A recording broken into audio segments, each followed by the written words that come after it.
திருவள்ளூர் மக்களுடைய ரசனை எனக்கு ஒன்றும் புதுசு இல்லை.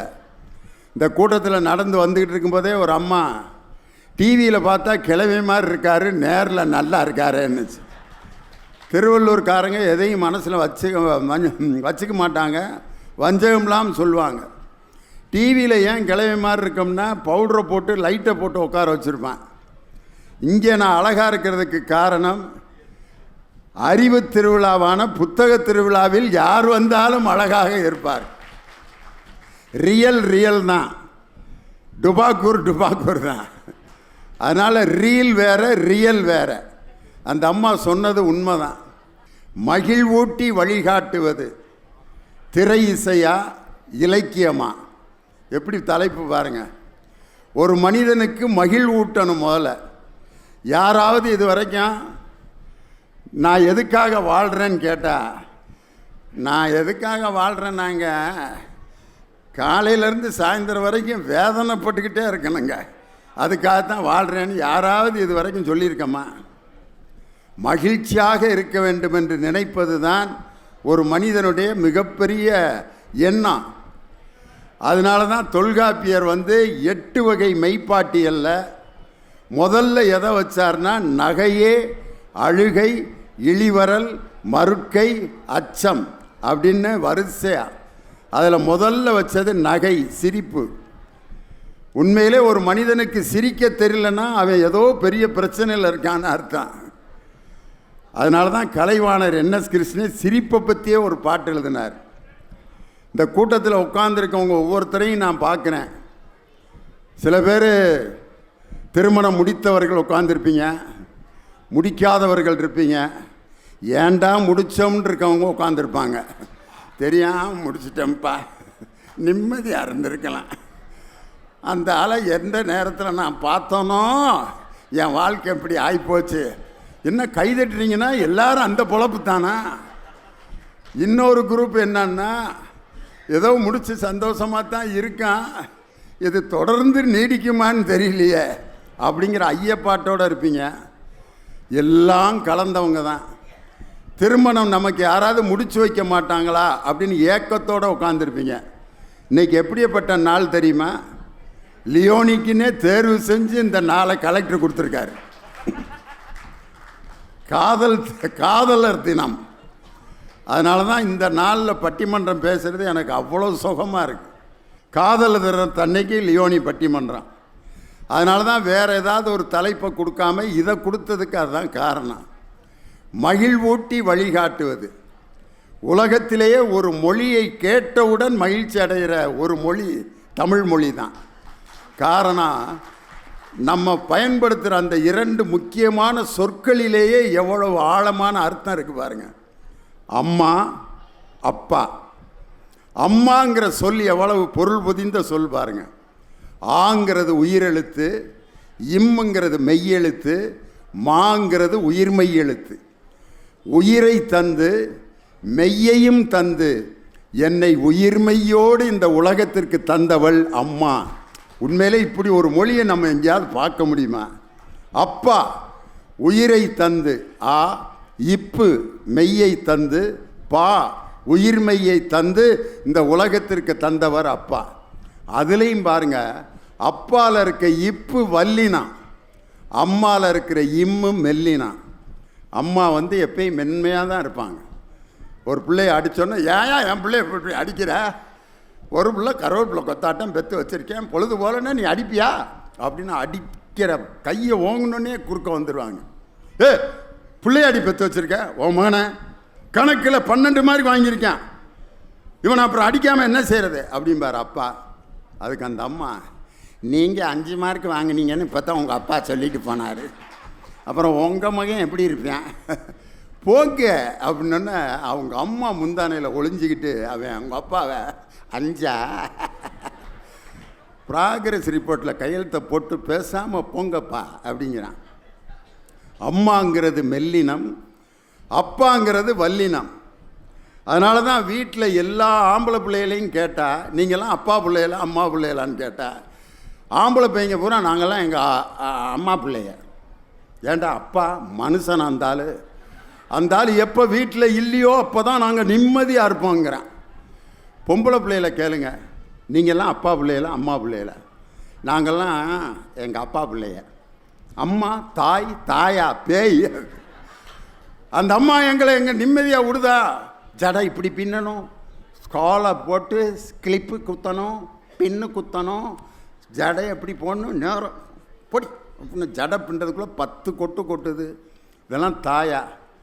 ஒரு பெண் குழந்தை தன் தந்தையின் மடியில் அமர்ந்திருப்பது ஒரு இளவரசி சிம்மாசனத்தில் அமர்ந்திருப்பதை விட மகிழ்ச்சியானது. அதே மாதிரி அந்த பையன் அவங்க அம்மாவோட முந்தானையில் ஒளிஞ்சிக்கிட்டு அவங்க அப்பாவை அப்படி காட்டுறான் பார், அந்த ஒரு பாச பிணைப்பு. இதெல்லாம் இந்த மகிழ்ச்சியான தருணங்கள். வாழ்க்கையில் நீங்கள் ஒவ்வொரு நினைவுகளையும் இப்படியே அசை போட்டு பார்த்தீங்கன்னா எந்த நேரத்தில் நீங்கள் மகிழ்ச்சியாக இருந்தீங்கன்னு அந்த சம்பவங்களை அப்படியே கணக்கு போட்டு பாருங்கள். எப்போ வேதனைப்பட்டீங்க, எப்போ மகிழ்ச்சியாக இருந்தீங்க. ஆனால் வேதனையான சம்பவங்கள் நமக்கு உடனே நினைவுக்கு வரும். எங்கள் அப்பா என்னை சின்ன பிள்ளையில் அடித்து இந்த இடத்துல ஒரு காயம் இருக்குவார், அதையே நினச்சிட்டு இருப்போம். மகிழ்ச்சியான தருணங்கள் நிறைய யோசித்து அதையே திரும்ப அசை போட்டு கொண்டிருப்பது தான் வாழ்க்கையின் மிகப்பெரிய மகிழ்ச்சி. அதுதான் மகிழ்ச்சியான நினைவுகளை அப்படியே அசை போட்டுக்கிட்டே இருக்கும். உலகத்தில் இப்படி ஒரு பாட்டு எங்கேயாவது பாரதிதாசன் பாடினார் பாருங்க. துன்பம் நேர்கையில் யாழெடுத்து நீ இன்பம் சேர்க்க மாட்டாயா, அன்பில்லா நெஞ்சில் தமிழில் பாடி நீ அல்லல் நீக்க மாட்டாயா. அன்பில்லா நெஞ்சில் தமிழில் பாடி நீ அல்லல் நீக்க மாட்டாயா. அப்போ ஒரு தமிழ் சொல் நமக்கு துன்பத்திலிருந்து விடுதலை தரும். அப்படி ஒரு ஆற்றல் இருக்குது. அதுதான் அம்மாங்கிற சொல். நமக்கு ஏதாவது ஒரு வலி வர்றப்ப நம்ம அம்மா அம்மான்னு தான் அலறுவான். எப்பயுமே ஒரு ஆப்ரேஷன் பண்ணி ஒருத்தனுக்கு வலிக்குது, அம்மா அம்மா அம்மா அப்படின்னு தான் அலறுவானே ஒழிய யாராவது ஒருத்தன் அவங்க மனைவி பேரை சொல்லி இது வரைக்கும் கத்தியிருக்கானா ஆஸ்பத்திரியில்? லட்சுமி லட்சுமி நர்சம்மா வேண்டாம் ஆப்ரேஷன் பண்ணி படுத்து கிடக்கிற என்ன லட்சுமி, அந்த நர்ஸு பேர் லட்சுமி. சண்டைக்கு வருது. அம்மா அப்படின்னு கூப்பிட்டா யார் வேணாலும் திரும்புவாங்க. வலி வரும்பொழுது நாம் உச்சரிக்கும் வார்த்தை அம்மா.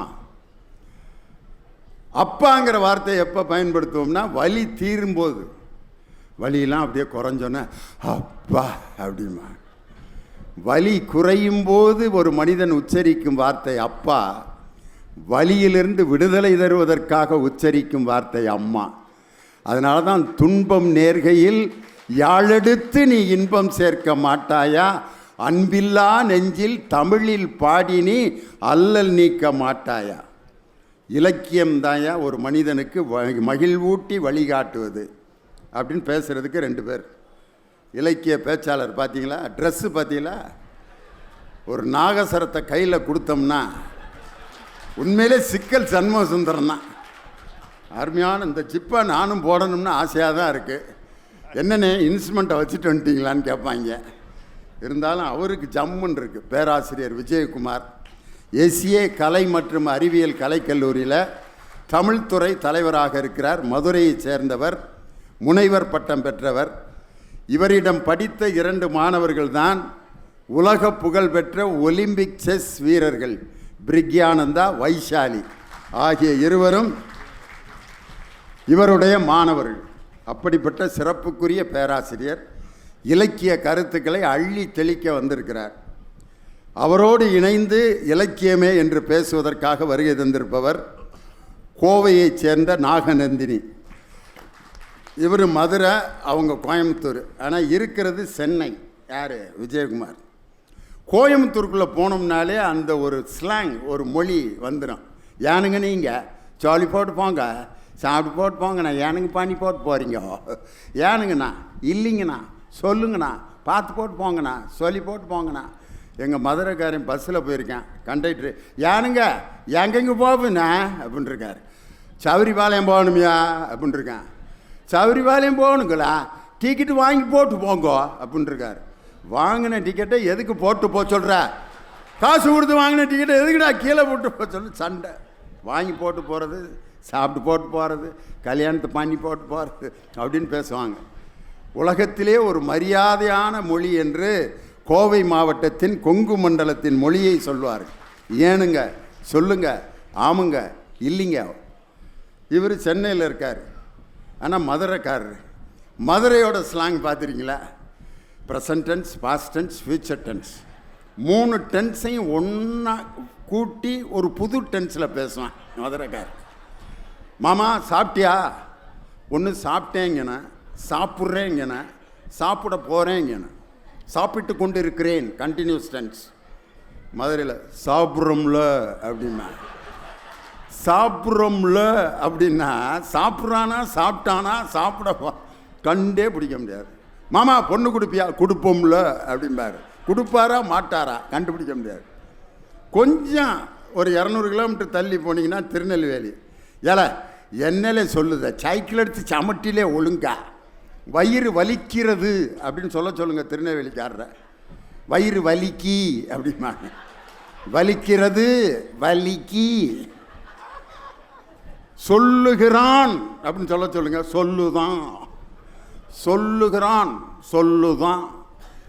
சொல்வார்கள் சொல்லுங்க. சொல்லுவாக அப்படிம்பாங்க. கோயம்புத்தூர், திருநெல்வேலி, தூத்துக்குடி. தஞ்சாவூரில் பார்த்தீங்கன்னா ஓ போட்டு பேசுவாங்க. வருவாவோ, போவாவோ, வந்திருப்பாவோ அப்படின்னு. ஏன்னா இந்த வெத்தலை போட்டு போட்டு அந்த எச்சி ஒழுவாமல் அப்படியே பேசி பேசி அவள் வந்திருப்பாவுல்ல, சொல்லியிருப்பாவா, பேசிட்டாவளா அப்படின்னு அந்த ஓ தஞ்சாவூர்.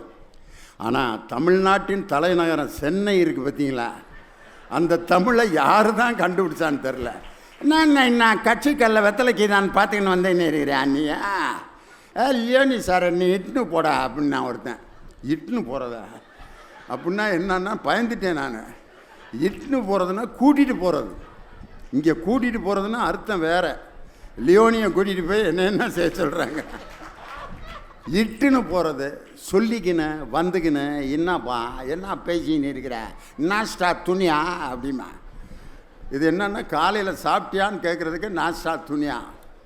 கோயம்புத்தூர் தமிழ். அவங்க பார்த்தீங்கன்னா ரொம்ப பாடி லாங்குவேஜ், ரொம்ப அனைவருக்கும் வணக்கம் அப்படின்னு தான் பேசுவாங்க. என்ன காரணம்னா, நான் ஆரம்பத்தில் அவங்க ஸ்கூல் படிக்கிற காலத்துலேருந்தே எங்கள் டீமில் பேசுகிறாங்க. என்னடா அது இவ்வளவு அலட்டலாக இருக்கே பேச்சுன்னு பார்த்தேன். அப்புறம் விசாரித்த பிறகு தான் அவர்கள் காது கேளாத வாய் பேசாத குழந்தைகளுக்கு ஆசிரியராக இருக்காங்க. அதனால் அந்த முக பாவனையோடு பேசினா தான் அந்த குழந்தைகளை சந்தோஷப்படுத்த முடியும். அவங்க தான் நாகநந்தினி. திரை இசையை அப்படின்னு பேசுகிறதுக்கு இங்கே வந்திருக்காங்க.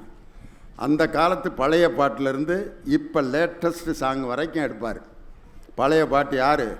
இப்போ நான் ஒரு பாட்டு பாடுறேன், திரைப்பட பாட்டு, காதல் பாட்டு. காதலர் தினத்து அன்னைக்கு பழைய காதல் பாட்டு ஒன்று பாடுறேன். அது உங்களுக்கு முதல்ல புரியுதான்னு பாருங்கள். மனமோகம் நாகநங்கம் வாடுதேம் கனவிலும் என் மனம் மனமோகம் மனமோகம். இந்த பாட்டை பாடி ஒருத்தன் பீச்சில் ஒரு பொண்ணை லவ் பண்ணான்னா அந்த பிள்ளையோட நிலைமை என்ன ஆகும்னு யோசனை பண்ணி பாருங்கள். இன்னொரு பழைய பாட்டு தியாகராஜ பாதர் பாட்டை கேட்டிங்கன்னா அடேங்க அப்பா. வதனமே சந்திர பிம்பமோ மலர்ந்த சரோஜமோ, வதனமே சந்திர பிம்பமோ. அந்த பாட்டிலிருந்து இப்போ லேட்டஸ்ட்டாக இருக்கிற பாட்டு வரைக்கும் படிப்பார். நீ இருக்கிறது ஓலை கொட்டாயா, சும்மா நடக்கிறது தவளை கட்டாயா, மஜாவா எனிக்கிறிய பஞ்சு முட்டாயா, ஆமாம் பஞ்சு முட்டாயா, தோஜாவா இருக்கிறனே ஓமடியில் சாஞ்சு, சாஜாவா இருக்கிறிய வாட்டர் பாக்கெட்டு மூஞ்சி, காஞ்ச மிளகா போல நான் இருக்கிறேன். அந்த பாட்டு வரைக்கும் எப்படி மகிழ்வூட்டி வழிகாட்டுகிறதுன்னு பேசுகிறதுக்கு கவிஞர் இனியவன். இவர் எப்படியப்பட்டவர்னா எப்படியேப்பட்ட சிக்கலான சினிமா பாட்டையும் அதுக்கு கோனார் நோட்ஸு எழுத சொன்னால் இவர் எழுதிடுவார். லாலாக்கு டோல் டொப்பிமா, கண்ணே கங்கம்மா, இடுப்பை சுற்றி திருப்பி பாரம்மா அப்படின்னு ஒரு பாட்டு இருக்கு. லாலாக்கு டோல் டொப்பிமா, கண்ணே கங்கம்மா, இடுப்பை சுற்றி திருப்பி பாரம்மா. இந்த பாட்டுக்கு ஒரு விளக்கம் கொடுத்தாரு பாருங்க. லாலா என்றால் திருநெல்வேலியில் அல்வா கிண்டும் இடம். டோல், டோல் என்றால் அடுப்பு. டப்பி என்றால் மாவு வைக்கும் பெட்டி. மாவு வைக்கும் பெட்டியில் லாலா கடையில் அல்வா கிண்டும் கங்கம்மா என்ற பெண்ணே, உன் இடுப்பை அடிக்கடி திருப்பி பார். ஏனென்றால் அடுப்பில் இருக்கும் தீ உன் சேலையில் பற்றிவிடக்கூடும் என்று பெண்களை பாதுகாப்பதற்காக கவிஞர் வாலி எழுதிய பாடல் அப்படின்னார். கவிஞர் வாலி கேட்டுட்டு கண்ணீர் விட்டு அழுதுட்டார். சத்தியமாக இப்படி நான் நினச்சி எழுதவே இல்லைடா, உங்கால் தாண்டா எல்லா பாட்டுக்கும் விளக்கம் கொடுத்துக்கிட்டு இருக்கேன் அப்படின்னார். அது மாதிரி சினிமா பாட்டை பேசுகிறதுக்குன்னே அற்புதமான பேச்சாளர் கவிஞர் இனியவன். இராணுவத்தில் பணியாற்றுகின்ற இராணுவ ஊழியர். அவர் தமிழ் மீது உள்ள பற்றினால் எங்களுடைய குழுவிலே இணைந்து பணியாற்றி கொண்டிருக்கிறார். அந்த பக்கம் உட்கார்ந்துருக்கார் பாருங்க, கடலூர் தணிகை வேலன். அவர் ஒரு பேச்சாளர் மட்டுமல்ல, சிறந்த சிந்தனையாளர், நல்ல கவிஞர், ஒரு குறும்பட இயக்குனர். அநீதியின் ஒரு குறும்படத்தை இயக்கி அதில் என் பையனை நடிக்க வச்சார். அவன் பாட்டுக்கு கேட்ரிபில்லர் கம்பெனியில் அசிஸ்டன்ட் மேனேஜராக 80,000 ரூபா சம்பளத்தில் இருந்தான். அவனை இன்ஸ்பெக்டராக நடிக்க வச்சு இப்படி பைக்கில் காட்டி ஸ்க்ரீனில் காட்டினார்ல, வேலையை எழுதி கொடுத்துட்டான். இப்போ முழு நேரம் நடிகராக இருக்கேன். டெலிவரி பாய்னு ஒரு படத்தில் சண்டை காட்சியில் நடிச்சுட்டு இந்த இப்படியே உட்காந்துருக்கான். நேற்று உடம்பெல்லாம் வலிக்குதுப்பா அப்படின்ட்டு. ஒரு அருமையான இன்ஜினியர், பிடெக் எம்பிஏ படிக்க வச்ச என் மகனை, அவனை சினிமா நடிகராக மாற்றின பெருமை கடலூர் தனிகை வேலைத்தான் சார். உண்மையிலே அப்படிப்பட்ட ஒரு நல்ல சிந்தனையாளர் கடலூர் தனிகை. லேட்டஸ்ட் சாங்லாம் ரொம்ப அழகாக பாடுவார். அண்மையில் வந்த புதிய பாடல் கூட அவர்கிட்ட நீங்கள் கேட்கலாம். அதனால் இன்று இலக்கியத்தையும் நீங்கள் கேட்டு ரசிக்கலாம், திரைப்பட பாடல்களையும் கேட்டு ரசிக்கலாம். நன்றாக ரசித்து சிந்திப்பதற்கான தலைப்பு இந்த அருமையான மகிழ்ச்சி நிறைந்த காதலர் தினத்தில் திருவள்ளூர் மக்களை சந்திப்பது உண்மையிலே எனக்கு ஒரு மிகப்பெரிய சந்தோஷம். இந்த நாளை உண்மையிலே நாங்கள் வாழ்க்கையில் மறக்க மாட்டோம். 2 முக்கியமான விஷயம். ஒன்று காதலர் தினம், இன்னொன்று எங்கள் ஐயா அமர்நாத் ராமகிருஷ்ணன் அவர்களுக்கு முன்னாடி இந்த பட்டிமன்றம் நடக்கிறது ஒரு பெரிய சந்தோஷம். அதனால் முதலாவதாக மகிழ்வூட்டி வழிகாட்டுவது இலக்கியமே அப்படிங்கிற அணிக்கு தன் கருத்துக்களை வழங்க பேராசிரியர் விஜயகுமார் உங்கள் பலத்த கரவொலியோடு மேடைக்கு வருகிறார். வாங்க. நீதிபதி அவர்களே, திரை இசையா இலக்கியமா? மகிழ்வூட்டி வழிகாட்டுவது, இதில் என்ன சந்தேகம்?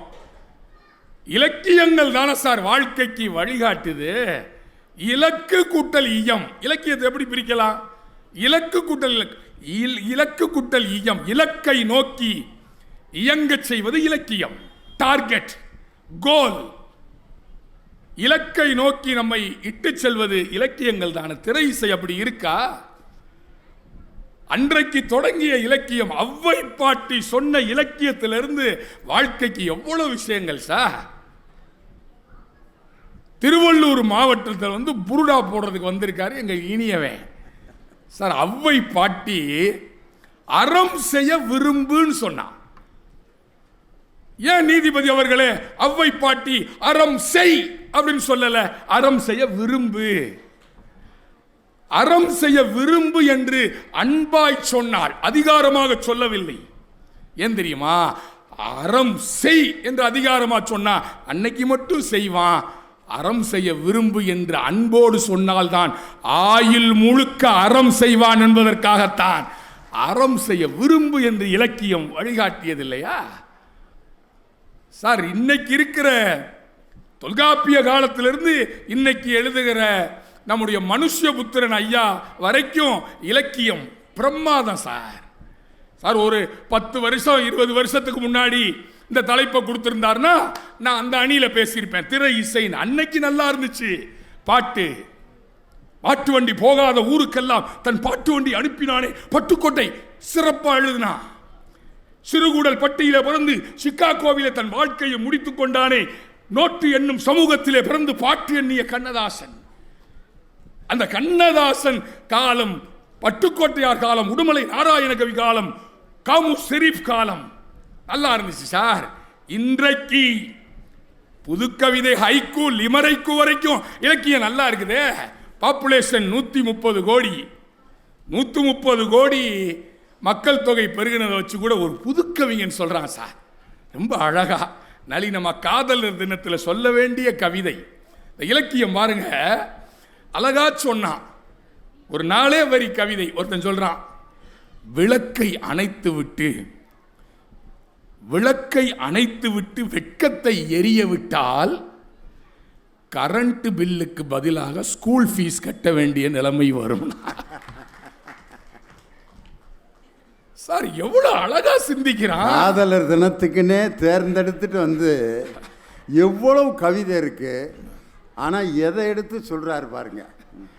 விளக்கை அணைத்து விட்டு வெட்கத்தை எரிய விட்டால் கரண்ட் பில்லுக்கு பதிலாக நாளைக்கு ஸ்கூல் ஃபீஸ் கட்ட வேண்டிய நிலைமை வரும்னு சொன்னான். பாத்தீங்களா சார்? அவ்வை பாட்டி காலத்துல இருந்து இன்னைக்கு ஆண்ட்ராய்டு காலம் வரைக்கும் இலக்கியம் சரியாக இருக்கிறது. ஆனா இன்றைக்கு திரை இசை சரியா இருக்குதா? எதை பார்த்தாலும் சினிமா தான். தேடினேன் வந்தது அப்படின்னு ஒரு பாட்டு. அது என்ன திரைப்படம் நீதிபதி அவர்களே? ஊட்டி வரை உறவு. ஊட்டி வரை உறவு. எம்எஸ் பாட்டியாது. தேடினேன் வந்தது, நாடினேன் தந்தது, வாசலில் நின்றது, வாழவா என்றது.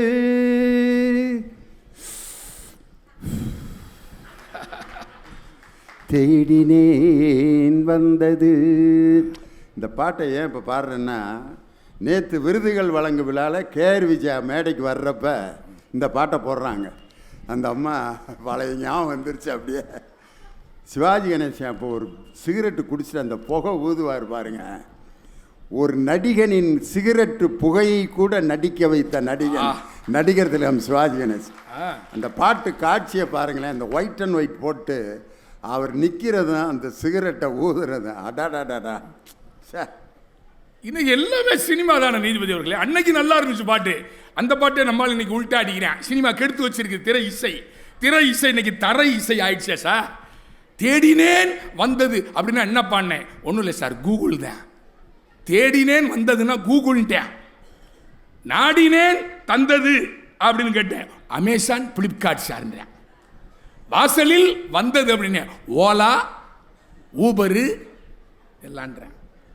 வாழ வா என்றது சொல்லுப்பா அப்படின்னு மேட்ரிமோனி அப்படின்னா. எல்லாம் சினிமா தானே சார். ஆனா இலக்கியம் ஒரு நகைச்சுவையா சொன்னா கூட அழகா வழிகாட்டுதே சார். சார் ஒருத்தன் சொல்றான், இட்லியை பார்த்து சொல்றான். அதான் நான் இனியவன் கேட்கிறேன், இட்லியை பார்த்து கூட சொல்லுகிற கவிதை பிரமாதமா இருக்கே, வாழ்க்கைக்கு வழிகாட்டுது. உங்க சினிமா வழிகாட்டுச்சா சார்? தொப்புள் கொடி உறவு வயிற்றிலிருந்து அம்மாவினுடைய தொப்புள் கொடியிலிருந்து தான் 10 மாசம் சுமக்கிறப்போ உணவு போகுது தொப்புள் கொடி வழியா. இந்த சினிமாக்காரன் அந்த தொப்புள்ள பம்பரம் விட்டான், தொப்புள்ள மணலை போட்டான். இது என்ன இலக்கா? வாழ்க்கைக்கு வழிகாட்டுவதா? எங்கள் கவிஞன் தான் இதை சாடினான், கண்டித்தான். தொப்புள் கொடி என்பது தாய்மையின் அடையாளம் இல்லையா? அழகா சொன்னான். நெல்லை ஜெயந்தா என்கிற என் நண்பன் ஒரு கவிதையில சொன்னான், தரை பம்பரங்கள் எல்லாம் கயிற்றில் ஆடுகின்றன, திரை பம்பரங்கள் எல்லாம் வயிற்றில் ஆடுகின்றன. வயிற்றுக்காக பிழைக்கலாம், வயிற்றிலேயே பிழைக்கலாமா என்று கேட்டான்.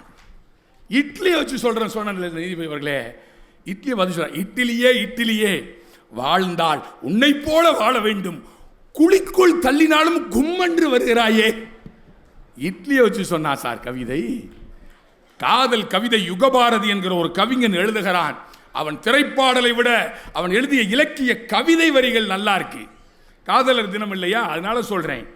ஓரம் கிழிந்த பாய் நல்லா கவனிக்கிறான். திருவள்ளூர் மாவட்ட ரசிக பெருமக்கள் இலக்கியத்திலே வல்லவர்கள், ரசனையிலே கெட்டிக்காரர்கள். உங்களுக்கெல்லாம் எங்க பட்டிமன்ற குழு கைத்தட்டுதுங்க, நல்லா ரசிக்கிறீங்க. யுகபாரதி எழுதுறான் நீதிபதி அவர்களே, பேச பேச ஆசையா இருக்கு. ஓரங்கிழிந்த பாய், காரை பயர்ந்த சுவர், ஒட்டடை படிந்த ஜன்னல், ஓசை எழுப்பும் மின்விசிறி, கழுவாத பாத்திரம், என்றாலும் என் வீடு இனிது, ஏனெனில் எதிர் வீடு உனது என்று எழுதினார். சார் அதுதானே சார் வாழ்க்கை. சார் ஏதோ ஒரு காரணத்தால காதல் கைகூடவில்லை, 3 முடிச்சு போடல.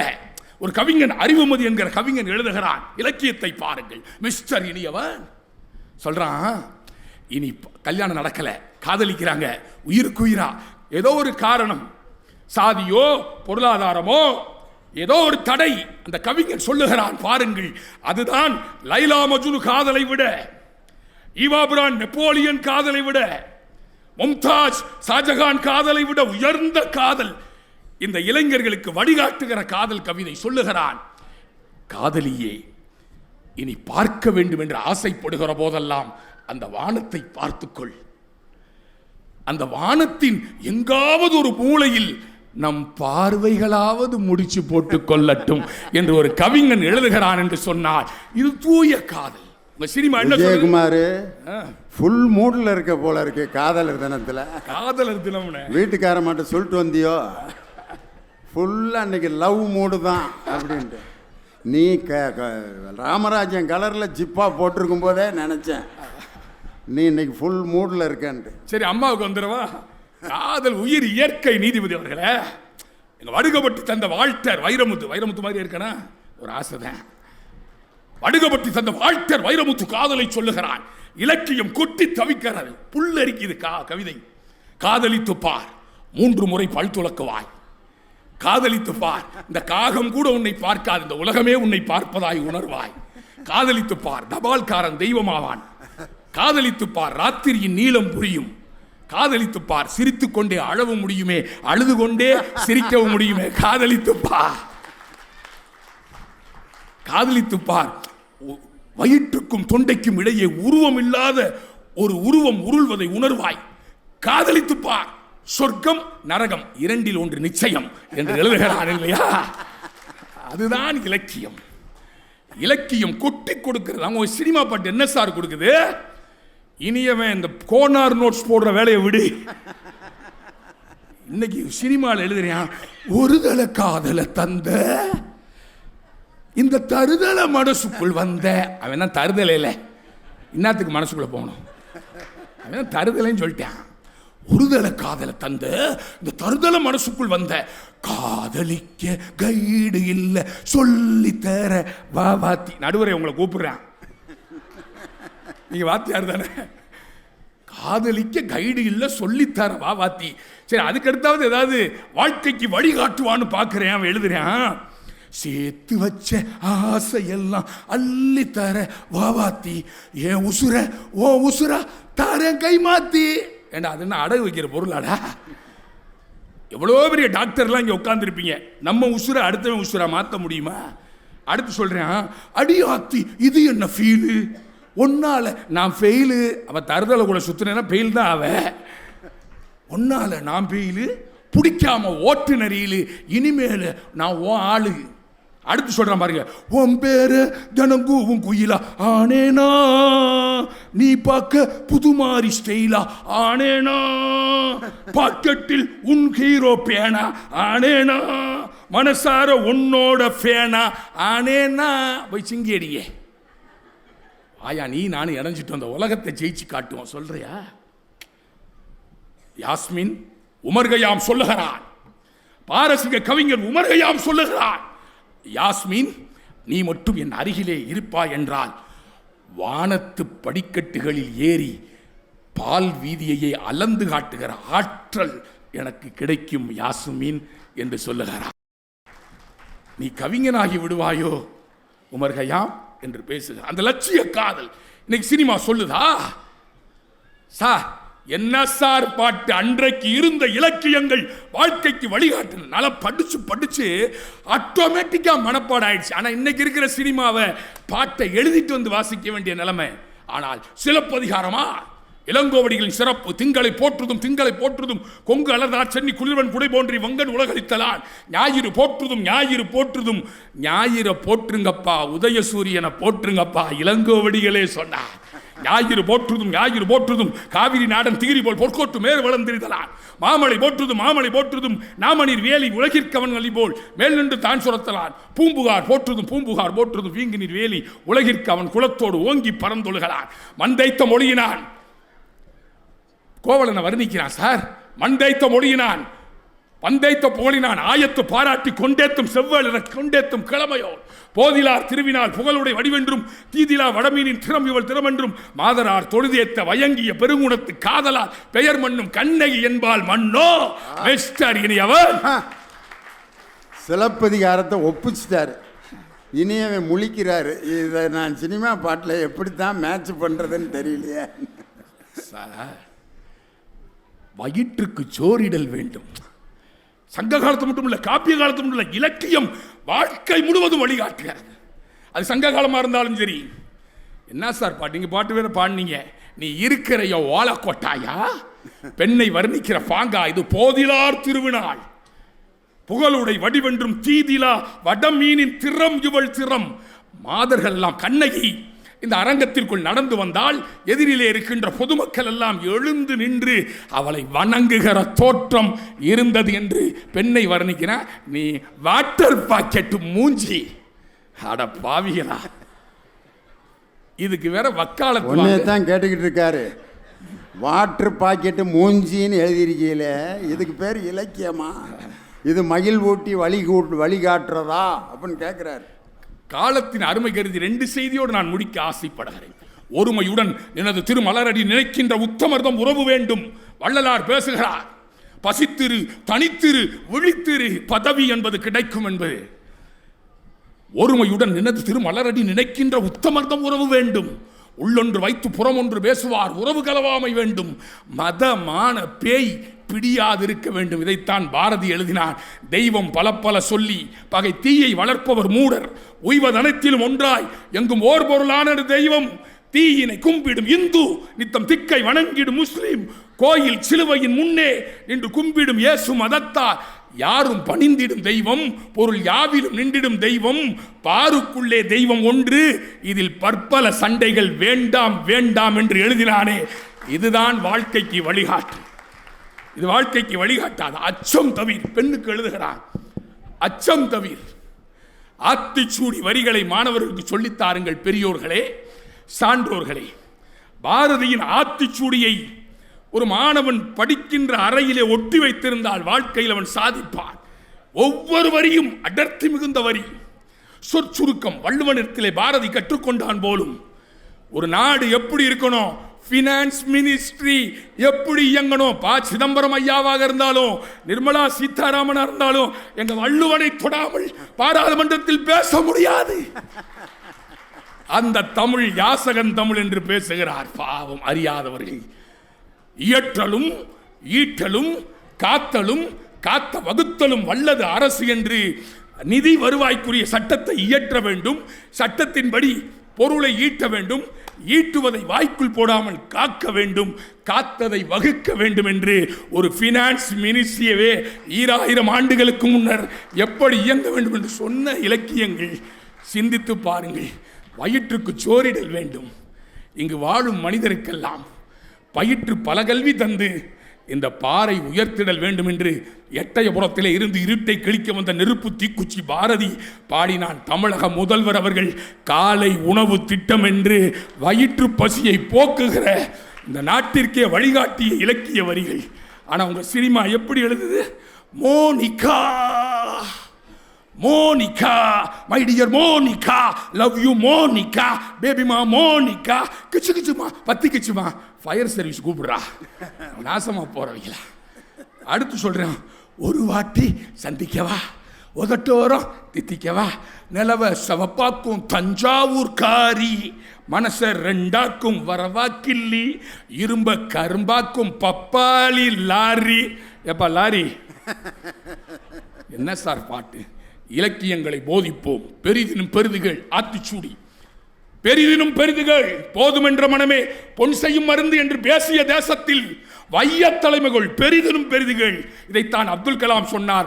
Small aim is a crime, aim high, small aim is a crime என்று சொன்னார். காலத்தின் அருமை கருதி பிரிய மனமில்லாமல் பிரிகிறேன், போய் வாருகிறேன், பொற்காலம் பிறக்கட்டும். நன்றி, வணக்கம். நீ மெதுவாக பேசிட்டு வாய்யா, நாங்கள் போகிறோம். காரணம் பிரிய மனமில்லாமல் முடிக்கிறேன்னாரு. ஒரு பாட்டு ஒன்று பாடினார் பாருங்க, அதை எப்படி மயில் ஊட்டும் வழிகாட்டுமா, மோனிகா பெல்லுஜி அப்படின்ற பாட்டு. Monica I love you Monica, I love you Monica. அதில் எனக்கு பிடிச்ச வரி இதுதான். ஜும்முடு ஜும்முடு ஜும், ஜும் ஜும் ஜும் ஜும், ஜும்முடு ஜும்முடு ஜும், ஜும்மா ஜும்மா ஜும், மோனிகா. ஒரு வயசான தாத்தா, 85 வயசு, வாக்கிங் வர்றப்ப இந்த பாட்டை போட்டு கேட்டுக்கிட்டே ஜும்முடு ஜும்முடு ஜும், ஜும் ஜும் ஜும் ஜும் அப்படின்னு வர்றாரு. மயில் ஊட்டுதுன்னு நம்ம நினச்சிக்கிறதா? என்னையா அது? இலக்கியத்தில் எப்படிப்பட்ட பாடல்கள் எல்லாம் இருக்கிறது. இன்றைக்கி பார்த்தீங்கன்னா பாரதிதாசன் வர்ணித்த மாதிரி ஒரு பெண்ணை இதுவரைக்கும் வர்ணிக்க முடியுமா? கவிஞர் வாலிகிட்ட கேட்டாங்க, உலகம் சுற்றும் வாலிபன்கிற படத்தில் நிலவு ஒரு பெண்ணாகின்னு ஒரு பாட்டு எழுதியிருக்கீங்களே, எவ்வளோ அழகான பாட்டு, எப்படி இந்த கற்பனையை நீங்கள் கொண்டு வந்தீங்கன்னு கேட்டதுக்கு வாலி சொன்ன பதில், பாரதிதாசனின் பாடல் ஏற்படுத்திய தாக்கம்தான் அந்த நிலவு ஒரு பெண்ணாகி. நிலவு ஒரு பெண்ணாகி உலவுகின்ற அழகோ, நீரலைகள் இடம் மாறி நீந்துகின்ற குழலோ அப்படின்ற பாட்டு. பாரதிதாசன் இதை எவ்வளோ அழகாக எழுதியிருக்கார் பாருங்க. நீலவான் ஆடைக்குள் உடல் மறைத்து நிலவென்று காட்டுகிறாய் ஒளிமுகத்தை, கோலம் முழுதும் காட்டிவிட்டால் காதல் கொல்லையிலே இவ்வுலகம் சாமோன்னு எழுதுனாம் பாருங்க. நீலவான் ஆடைக்குள் உடலை மறைத்து கொண்டு முகத்தை மட்டும் காதலி காட்டுறாளாம். அதுதான் எதுவான்? நிலாவான். அந்த கோலம் முழுவதும் காட்டிவிட்டால் காதல் கொல்லையிலே இந்த உலகமே செத்து போயிடும், அவ்வளவு அழகானவ அப்படின்ட்டு. இந்த ஒரு அழகு தமிழ் இலக்கியத்தை விட வேற எங்கேயாவது நம்ம சுவைக்க முடியுமா? ராமனுடைய அழகை கம்பர் வர்ணிக்கிறார். வெய்யோ நொடி தன்மேனியில் வெறிசோதியில் மறைய பொய்யோ எனும் இடையானோடும் இளையானோடும் போனான். ராமன் கருப்பு. அப்பயே பாருங்க, கருப்பு தான் அழகுன்னு கம்பர், கருப்பு தாண்ட அழகுன்ட்டு கம்பரே அன்னைக்கு. அதுக்கப்புறம் இன்னமும் 5 நாட்களில் உங்களுக்கு தரும் சிவப்பழகி, இந்த கிரீமை போடுங்கள், கிரீம் போடுவதற்கு முன், கிரீம் போடுவதற்கு பின், சிவப்பா இருக்கா பொண்ணு அப்படின்னு இன்னும் கேட்குறான். கம்பரே கருப்பு தாண்டா அழகுன்னாரு. அதுக்கு என்னென்ன வார்த்தையை போடுறாரு பாருங்க. மையோ மையி, மறி கடலோ கடல், மலை முகில் கருப்பு முகில், மையோ மறிகடலோ மலை முகிலோ, இதுக்கு மேலே வேற ஒன்றும் சொல்ல முடியலையே, என்னடா பண்ணுறதுன்ட்டு கம்பரு ஐயோ இவன் வடிவென்பதோர் அழியா அழகுடையான், ஐயோ முடியலப்பா அப்படின்ட்டார். இந்த அழகெல்லாம் வேற எந்த இலக்கியத்தில் நம்ம போய் பார்க்கறது? வள்ளுவர் லவ் பண்ணாமல் இருந்திருந்தா இப்படிலாம் எழுதியிருப்பாருயா. யான் நோக்கும் கால் நிலம் நோக்கும், நோக்காக்கால் தான் நோக்கி மெல்ல நகும். உண்மையிலே எங்கேயாவது நின்று அவர் சைட்டை அடிக்கலைன்னா வள்ளுவர் இவ்வளவு தத்துரூபமாக எழுதியிருக்க முடியாது. நான் உன்னை பார்க்கும்போது நீ மண்ணை பார்க்கிறாய், நான் விண்ணை பார்க்கும்போது நீ என்னை பார்க்கிறாய். யார்? கண்ணதாசன். அதை 2000 வருஷத்துக்கு முன்னாடியே யான் நோக்கும் கால் நிலம் நோக்கும், நோக்காக்கால் தான் நோக்கி மெல்ல நகும்னு காதலை பற்றி எழுதிய வள்ளுவனுடைய அந்த இலக்கியம் இன்னைக்கும் வாழ்ந்துக்கிட்டு இருக்க ஐயா அப்படின்னு யார்? விஜயகுமார். உண்மையிலே உங்கள் ரசனையை பார்த்து அவ்வளவு சந்தோஷமாக இருக்குது. இப்படித்தான் மேடையில் ஒருத்தர் பாட்டு பாடிக்கிட்டே இருந்தார், வரிசையாக பாட்டு, பழைய பாட்டிலேருந்து தொடங்கிட்டார். செந்தமிழ் தேன் மொழியால் அப்படின்னாரு முன்னால் இருக்கவர். அடுத்து அப்படி ஒன்று ஒன்றா பாட்டு, வாலியோட பாட்டை பாடுறாரு, அப்படியே பாடிக்கிட்டே வந்தார். லாஸ்ட்டாக ஒரு பாட்டு பாடினார். எந்த 10 பாட்டுக்கும் அப்படியே தலையை ஆட்டினதை நிப்பாட்டவே இல்லை அவர். என்னடா இப்படி ஒரு ரசிகனை நம்ம பார்த்ததே இல்லையே, பாடிக்கிட்டே இருக்கேன் இப்படி ரசிக்கிறாருன்னு. கச்சேரி முடிஞ்சு எல்லாத்தையும் பேக் பண்ணி வெளியே நடந்து போயிட்டுருக்காரு, அப்பையும் தலையாட்டிக்கிட்டு இருந்தார். சரி, மேட்ரை விசாரிச்சிட வேண்டியதான்ட்டு, ஓ என்னய்யா நிகழ்ச்சி முடிஞ்சு போய்கிட்டு இருக்கேன், இப்பையும் தலையாட்டிக்கிட்டு இருக்கீங்க, என் பாட்டை நினச்சி தலையாட்டுறீங்களா? அதுக்கு அவர் கேட்டு சொன்னாராம், பிறந்ததுலேருந்தே மண்டையாட்டிக்கிட்டு இருக்கேன் ஐயா, நான் எனக்கு நரம்பு தளர்ச்சி, நான் மண்டையாட்டுறதை பார்த்துட்டு நீ இப்படி வரிசையாக பாடுவேன்னு நான் எதிர்பார்க்கவே இல்லைன்னா. அந்த பாடகரை அப்போயே மூட்டை பூச்சி மருந்தை வாங்கி கொடுத்துட்டு இறந்துருக்கணும். அதாவது ஒரு மனிதன் ரசிப்பதையும் தலையாட்டுவதும் பல காரணங்கள் இருக்கு. அந்த இலக்கியத்தை கேட்டவுடன் எங்கள் திருவள்ளூர் மக்கள் அந்த பாரதிதாசனுடைய பாட்டை கேட்டோன்னே உங்கள் முகம் நிலவு போல் மலர்ந்திருந்ததை பார்க்கும் பொழுது இதுதான் இலக்கியத்திற்கு கிடைத்த ஒரு பெரிய வெற்றி. அதான் விஜயகுமார். வாங்க, திரைப்பட பாடல்களே, திரை இசையே என்று பேசுவதற்கு கடலூர் தணிகைவேலன் இசையோடு வருகிறார். உங்கள் முன்னால் பாடல் பாடி உங்கள் கைதட்டுகளை பெற கடலூர் தணிகைவேலன். வாங்க. காதலர் தின வாழ்த்துக்களை தெரிவித்து என் உரையை துவங்குவதில் பெருமை கொள்கின்றேன். புத்தக திருவிழா வாழ்த்துக்கள் சொல்லுவாயான்னா பூரா லவ்வாகவே மாறிட்டீங்களா எல்லாரும் சேர்ந்து? வயசுக்கு தகுந்த மாதிரி வாழ்த்துக்களை சொல்லி பழகிறோம் நடுவர் அவர்களே. விஜயகுமார் மகளை கட்டி கொடுக்க போகிறாரு, அவரே இவ்வளோ மூடில் இருக்கும்போது இப்போ தான் குழந்தைய பெற்றிருக்கான், அப்போ அவனுக்கு எப்படி இருக்கான் மூடு? தம்பி ஓ ஏரியா தான் இன்னைக்கு. நடுவர் அவர்களே, சில பேருக்கு வைத்தறிச்சல் இருக்கும், நமக்கு இதெல்லாம் கிடைக்கலையே அப்படின்னு வைத்தறிச்சல் படுறவங்க ஒரு சாரர். நமக்கு கிடைக்காததெல்லாம் அடுத்தவனுக்கு கிடைக்குதே அப்படின்னு வைத்தறிச்சல் படுறவங்க ரெண்டாவது வகை. இன்றைக்கி வேலண்டைன்ஸ் டே இல்லையா? விஜயகுமார் அண்ணன் காலையிலேருந்து பார்த்துருப்பாரு. பார்த்துக்கிட்டு இருந்த அந்த வைத்தறிச்சலை பூரா இன்றைக்கி மேடையில் வந்து கொட்டிக்கிட்டு இருக்கார். அதுவும் தமிழ் சினிமாவில் வந்த பாடல்களை எல்லாத்தையும் கொண்டு வந்து இலக்கியத்தில் மாற்றி வச்சுக்கிட்டு, எங்கள் இலக்கியத்தில் ஒரு கவிஞன் எப்படி சொன்னார் தெரியுமா, எங்கள் பாட்டில் சொன்னோம், அதை மாற்றி உங்கள் கவிதையில் நீங்கள் ஏமாத்துறீங்க அப்படின்றது தான் எங்களுடைய வாதம். வயிற்றுக்கும் தொண்டைக்கும் உருவமில்லாத ஒரு உருண்டையை உருளுகிறது. ஓ, இது நம்ம எங்கேயோ கேட்டிருக்கோமே, எங்கே கேட்டிருக்கோம் நான் உட்காந்து யோசிச்சுட்டு இருக்கேன். அப்புறம் தான் தெரியுது காதலன் படத்தில் பிரபுதேவாவுக்கு எழுதுனது. வாய்மொழியும் எந்தன் தாய்மொழியும் இன்னும் வசப்படவில்லையடி, வயிற்றுக்கும் தொண்டைக்கும் உருவம் இல்லாதொரு உருண்டையும் உருளுதடி, காத்திருந்தால் எதிர்பார்த்திருந்தால் ஒரு நிமிஷமும் வருஷமடி, கண்கள் எல்லாம் என்னை பார்ப்பது போல் ஒரு கலக்கமும் தோன்றுதடி. இன்னொரு சொன்னார் தெரியுமா, காதலித்து பாருங்கள், ஒன்று சொர்க்கம் இல்லை நரகம். எதுக்கு கத்துறீங்கிறேன். அவன் கேட்டான் சார், சினிமா பாட்டில் திரை இசையில் அழகாக கேட்டான், இது சொர்க்கமா நரகமா சொல்லடி உள்ளபடி. போங்க ரெண்டு பேரும் கிளம்பி. இப்பதான் நடுவர்களே நம்ம ஏரியாவுக்கு வரீங்க. யோசிச்சு பாருங்க, வருட வரும் பூங்காற்றையெல்லாம் கொஞ்சம் வடிகட்டி அனுப்பி வைப்பேன்றான். லவ்வர் அஃபெக்ட் ஆகிடக்கூடாதுன்னு ஏர் ஃபில்டர் போட்டு லவ் பண்ணிட்டு இருக்கோம் நாங்கள் பாட்டில். சும்மா வந்துட்டு விஜயகுமாரனே, முதல்ல காதலிக்காக காத்திருந்துருக்கீங்களா நீங்கள்? சார், ஒரு நிமிஷம் காத்துக்கிட்டு இருப்பான் சார், 1 மணி நேரம் காத்துக்கிட்டு இருப்பான், ஒரு நாள் காத்துட்டு இருக்கலாம், ஒரு வாரம் காத்துட்டு இருக்கலாம், ஒரு வருஷம் கூட காத்துட்டு இருக்கலாம் சார். ஆனால் காதலிக்காக காத்துட்டு இருக்கிறத எங்களுடைய திரை இசை கவிஞன் தான் சார் அழகாக சொன்னான். இதுவரைக்கும் உங்கள் இலக்கியத்தில் சொல்லாத வகையில், தந்தை அன்பு அது பிறக்கும் வரை, தாயின் அன்பு அது வளரும் வரை, தோழி ஒருத்தி வந்து தரும் அன்போ உயிரோடு வாழும் வரைன்னு சொன்னான். தமிழாசிரியர் தானே நீங்கள்? இந்த மாதிரி பாட்டெல்லாம் கேட்க மாட்டீங்களா நீங்க?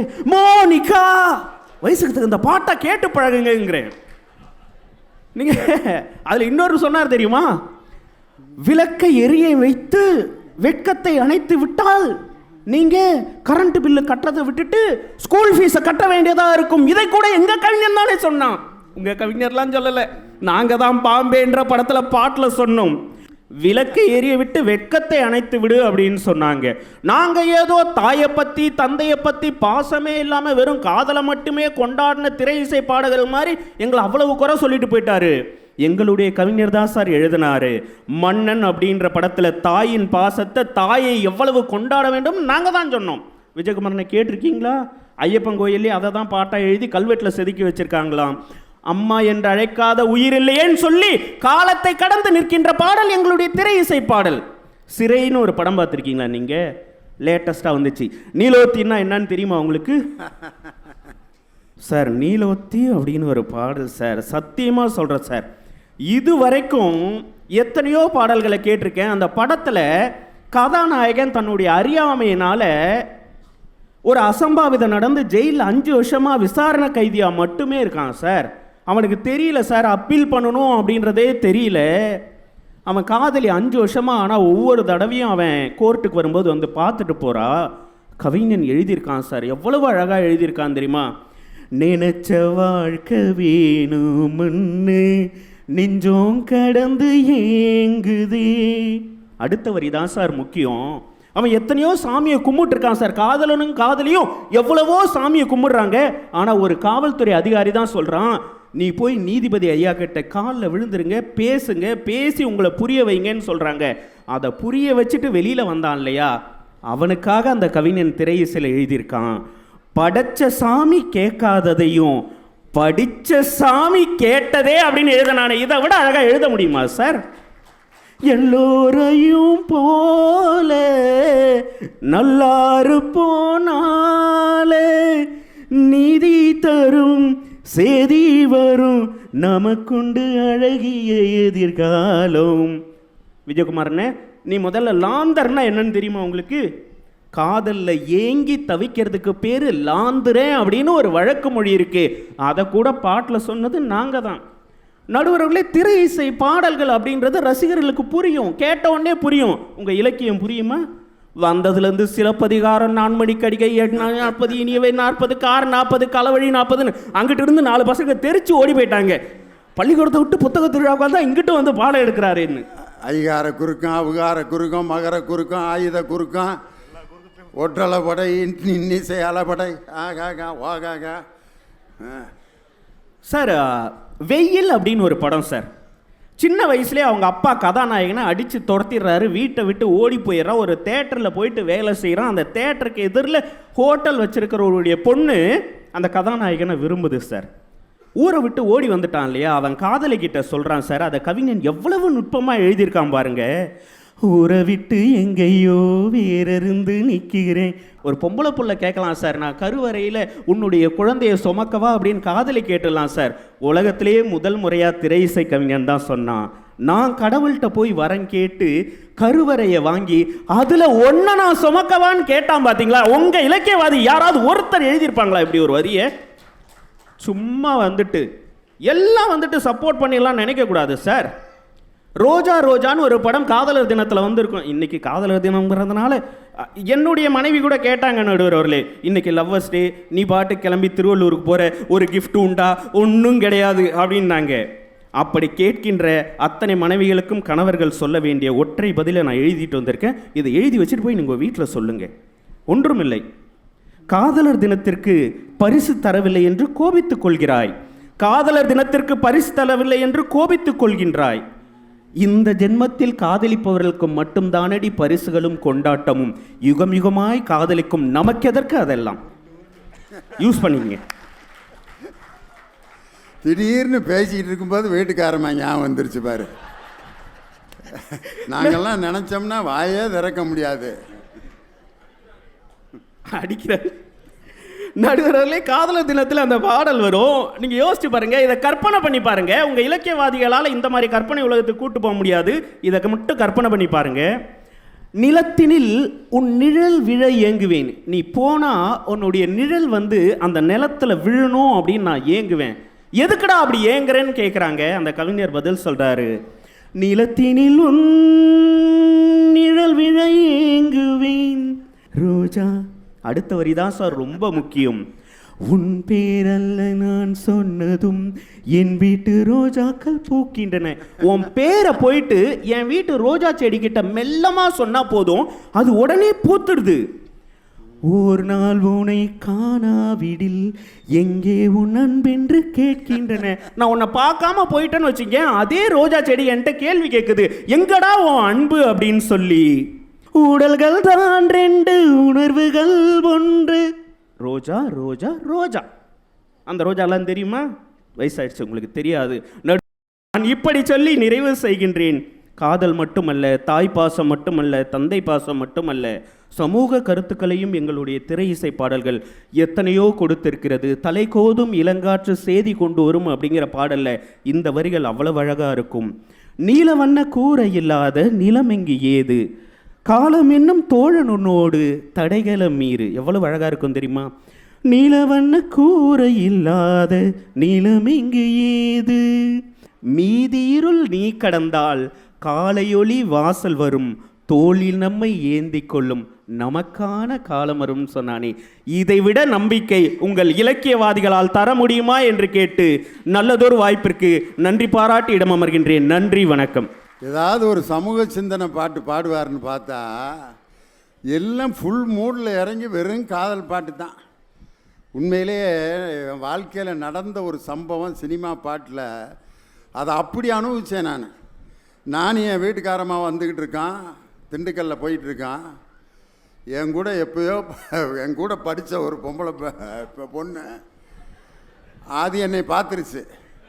பார்த்துட்டு நானும் எங்கள் வீட்டுக்காரமாக வர்றேன், லியோனே டேய் டேய் இங்கே வாடா எப்படின்னா எங்கள் வீட்டுக்காரமாக யாரா அது என்று முழிக்குது. அது யாருங்க இருப்பா, நான் பக்கத்தில் பார்த்துட்டு சொல்கிறேன். அப்புறம் பார்த்தோன்னே என்னைய மறந்துட்டியா, நம்ம 2 பேரும் 3ஆம் கிளாஸ்லேருந்து 8வது வரைக்கும் ஒன்றா படித்தோம்லடா, எனக்கு வந்து நீ எத்தனை தடவை நெல்லிக்காய் கடிச்சு கொடுத்துருக்க, நம்ம 2 பேரும் ஒன்றா நெல்லிக்காய் வாங்க போவோம்ல, கொடுக்காப்புளி வாங்கி கொடுத்துருக்க. அப்புறம் ஐயோ அம்புட்டான் ஆதியிலேருந்து அந்த வரைக்கும் அடித்து விட்றா. எங்கள் வீட்டுக்காரமா முன்னால் நான் எப்படி நின்றுருப்பேன்னு யோசனை பண்ணி பாருங்கள். அது வந்து சரி நீ யார் லூர்து ராணியா அப்படின்னு பேர் மறக்காமல் வச்சுருக்கியா நீ, அப்போ அவன் மறந்துருக்கா நீ மறக்காமல் பேர் வச்சுருக்க அப்படின்னு. ஆமாம் லூர்து ராணி தான்டா. பல்லெல்லாம் பாதி போய் அப்படியே ஒரு மாதிரி தலையெல்லாம் களைஞ்சி வயசாகி இந்த இப்படி அழுக்கு ஜாக்கெட்டையும் இப்படி கட்டிக்கிட்டு டே லியோனின்னு என்னை கூப்பிட்டுச்சு. லூர்து ராணியே நல்லா இருக்கேன், நீ ஏன்டா இன்னும் அப்படியே இருக்க, நாங்கள் தான்டா கிளவி ஆகிட்டேன் அப்படின்னுச்சு. இல்லை இல்லை நீ கிளவி ஆனாலும் நல்லா தான் இருக்க அப்படின்னோன்னா என் வீட்டுக்காரர் நொறுக்குன்னு இப்படி கையை இறுக்க பிடிச்சா பாருங்க. நானும் லியோனிய ஒன்றாவே தான் இருப்பான், என்னை விட்டுட்டு போகவே மாட்டான்னா பாரு. ஐயோ செத்தமுடா அன்னைக்கு அவ்வளோதான் முடிஞ்சிடான்ட்டு. இதே காட்சி இதில் ரஜினிகாந்த் என்ன கபாலியா காலா படத்தில் ரஜினியோட பழைய லவ்வர் ஸ்கூட்டரில் வரும், ஈஸ்வரி ராவும் ரஜினி இப்படியே உட்காந்துருப்பாங்க. அப்போ ஒரு பாட்டு ரஜினியோட மனநிலைக்கு ஒரு பாட்டு அந்த கவிஞர் உமாதேவிங்கிற கவிஞர், ஜே தீபா அந்த கவிஞர் பேர் எழுதியிருக்காங்க. ஆகாயம் சாயாம தூவானமேது ஆராம ஆராம காயங்களேது கண்ணம்மா கண்ணம்மா கண்ணிலே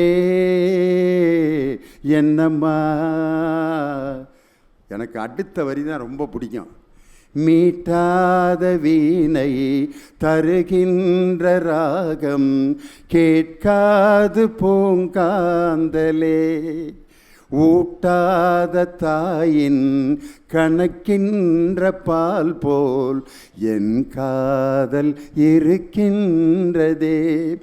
ஊட்டாத தாயின் கணக்கின்ற பால் போல், ஒரு தாயால் ஊட்ட முடியாத பால் வந்து அந்த கணக்கு அப்படியே கனமாக இருக்கிற நேரத்தில் எப்படி இருக்குமோ அந்த நிலை எனக்கு வந்து விட்டதுன்ட்டு அந்த நிலமையில தான் நான் இருந்தேன் அன்னைக்கு.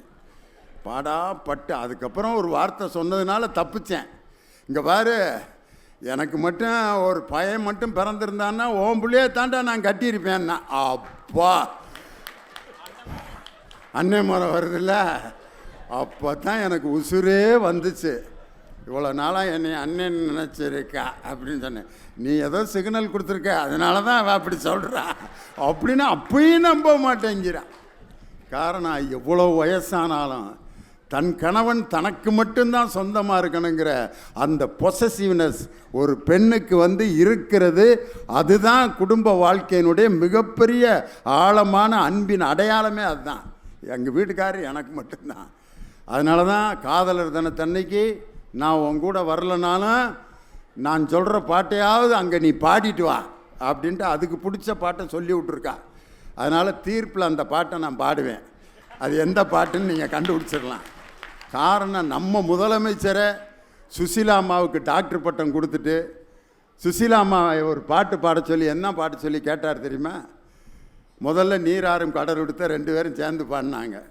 நீராறும் கடலுடுத்த முதலமைச்சர் பாடினார், சுசீலா அம்மா வேறு ஏதாவது பாட்டு கேளுங்க அப்படின்னு முதல்வரை கேட்குறாங்க.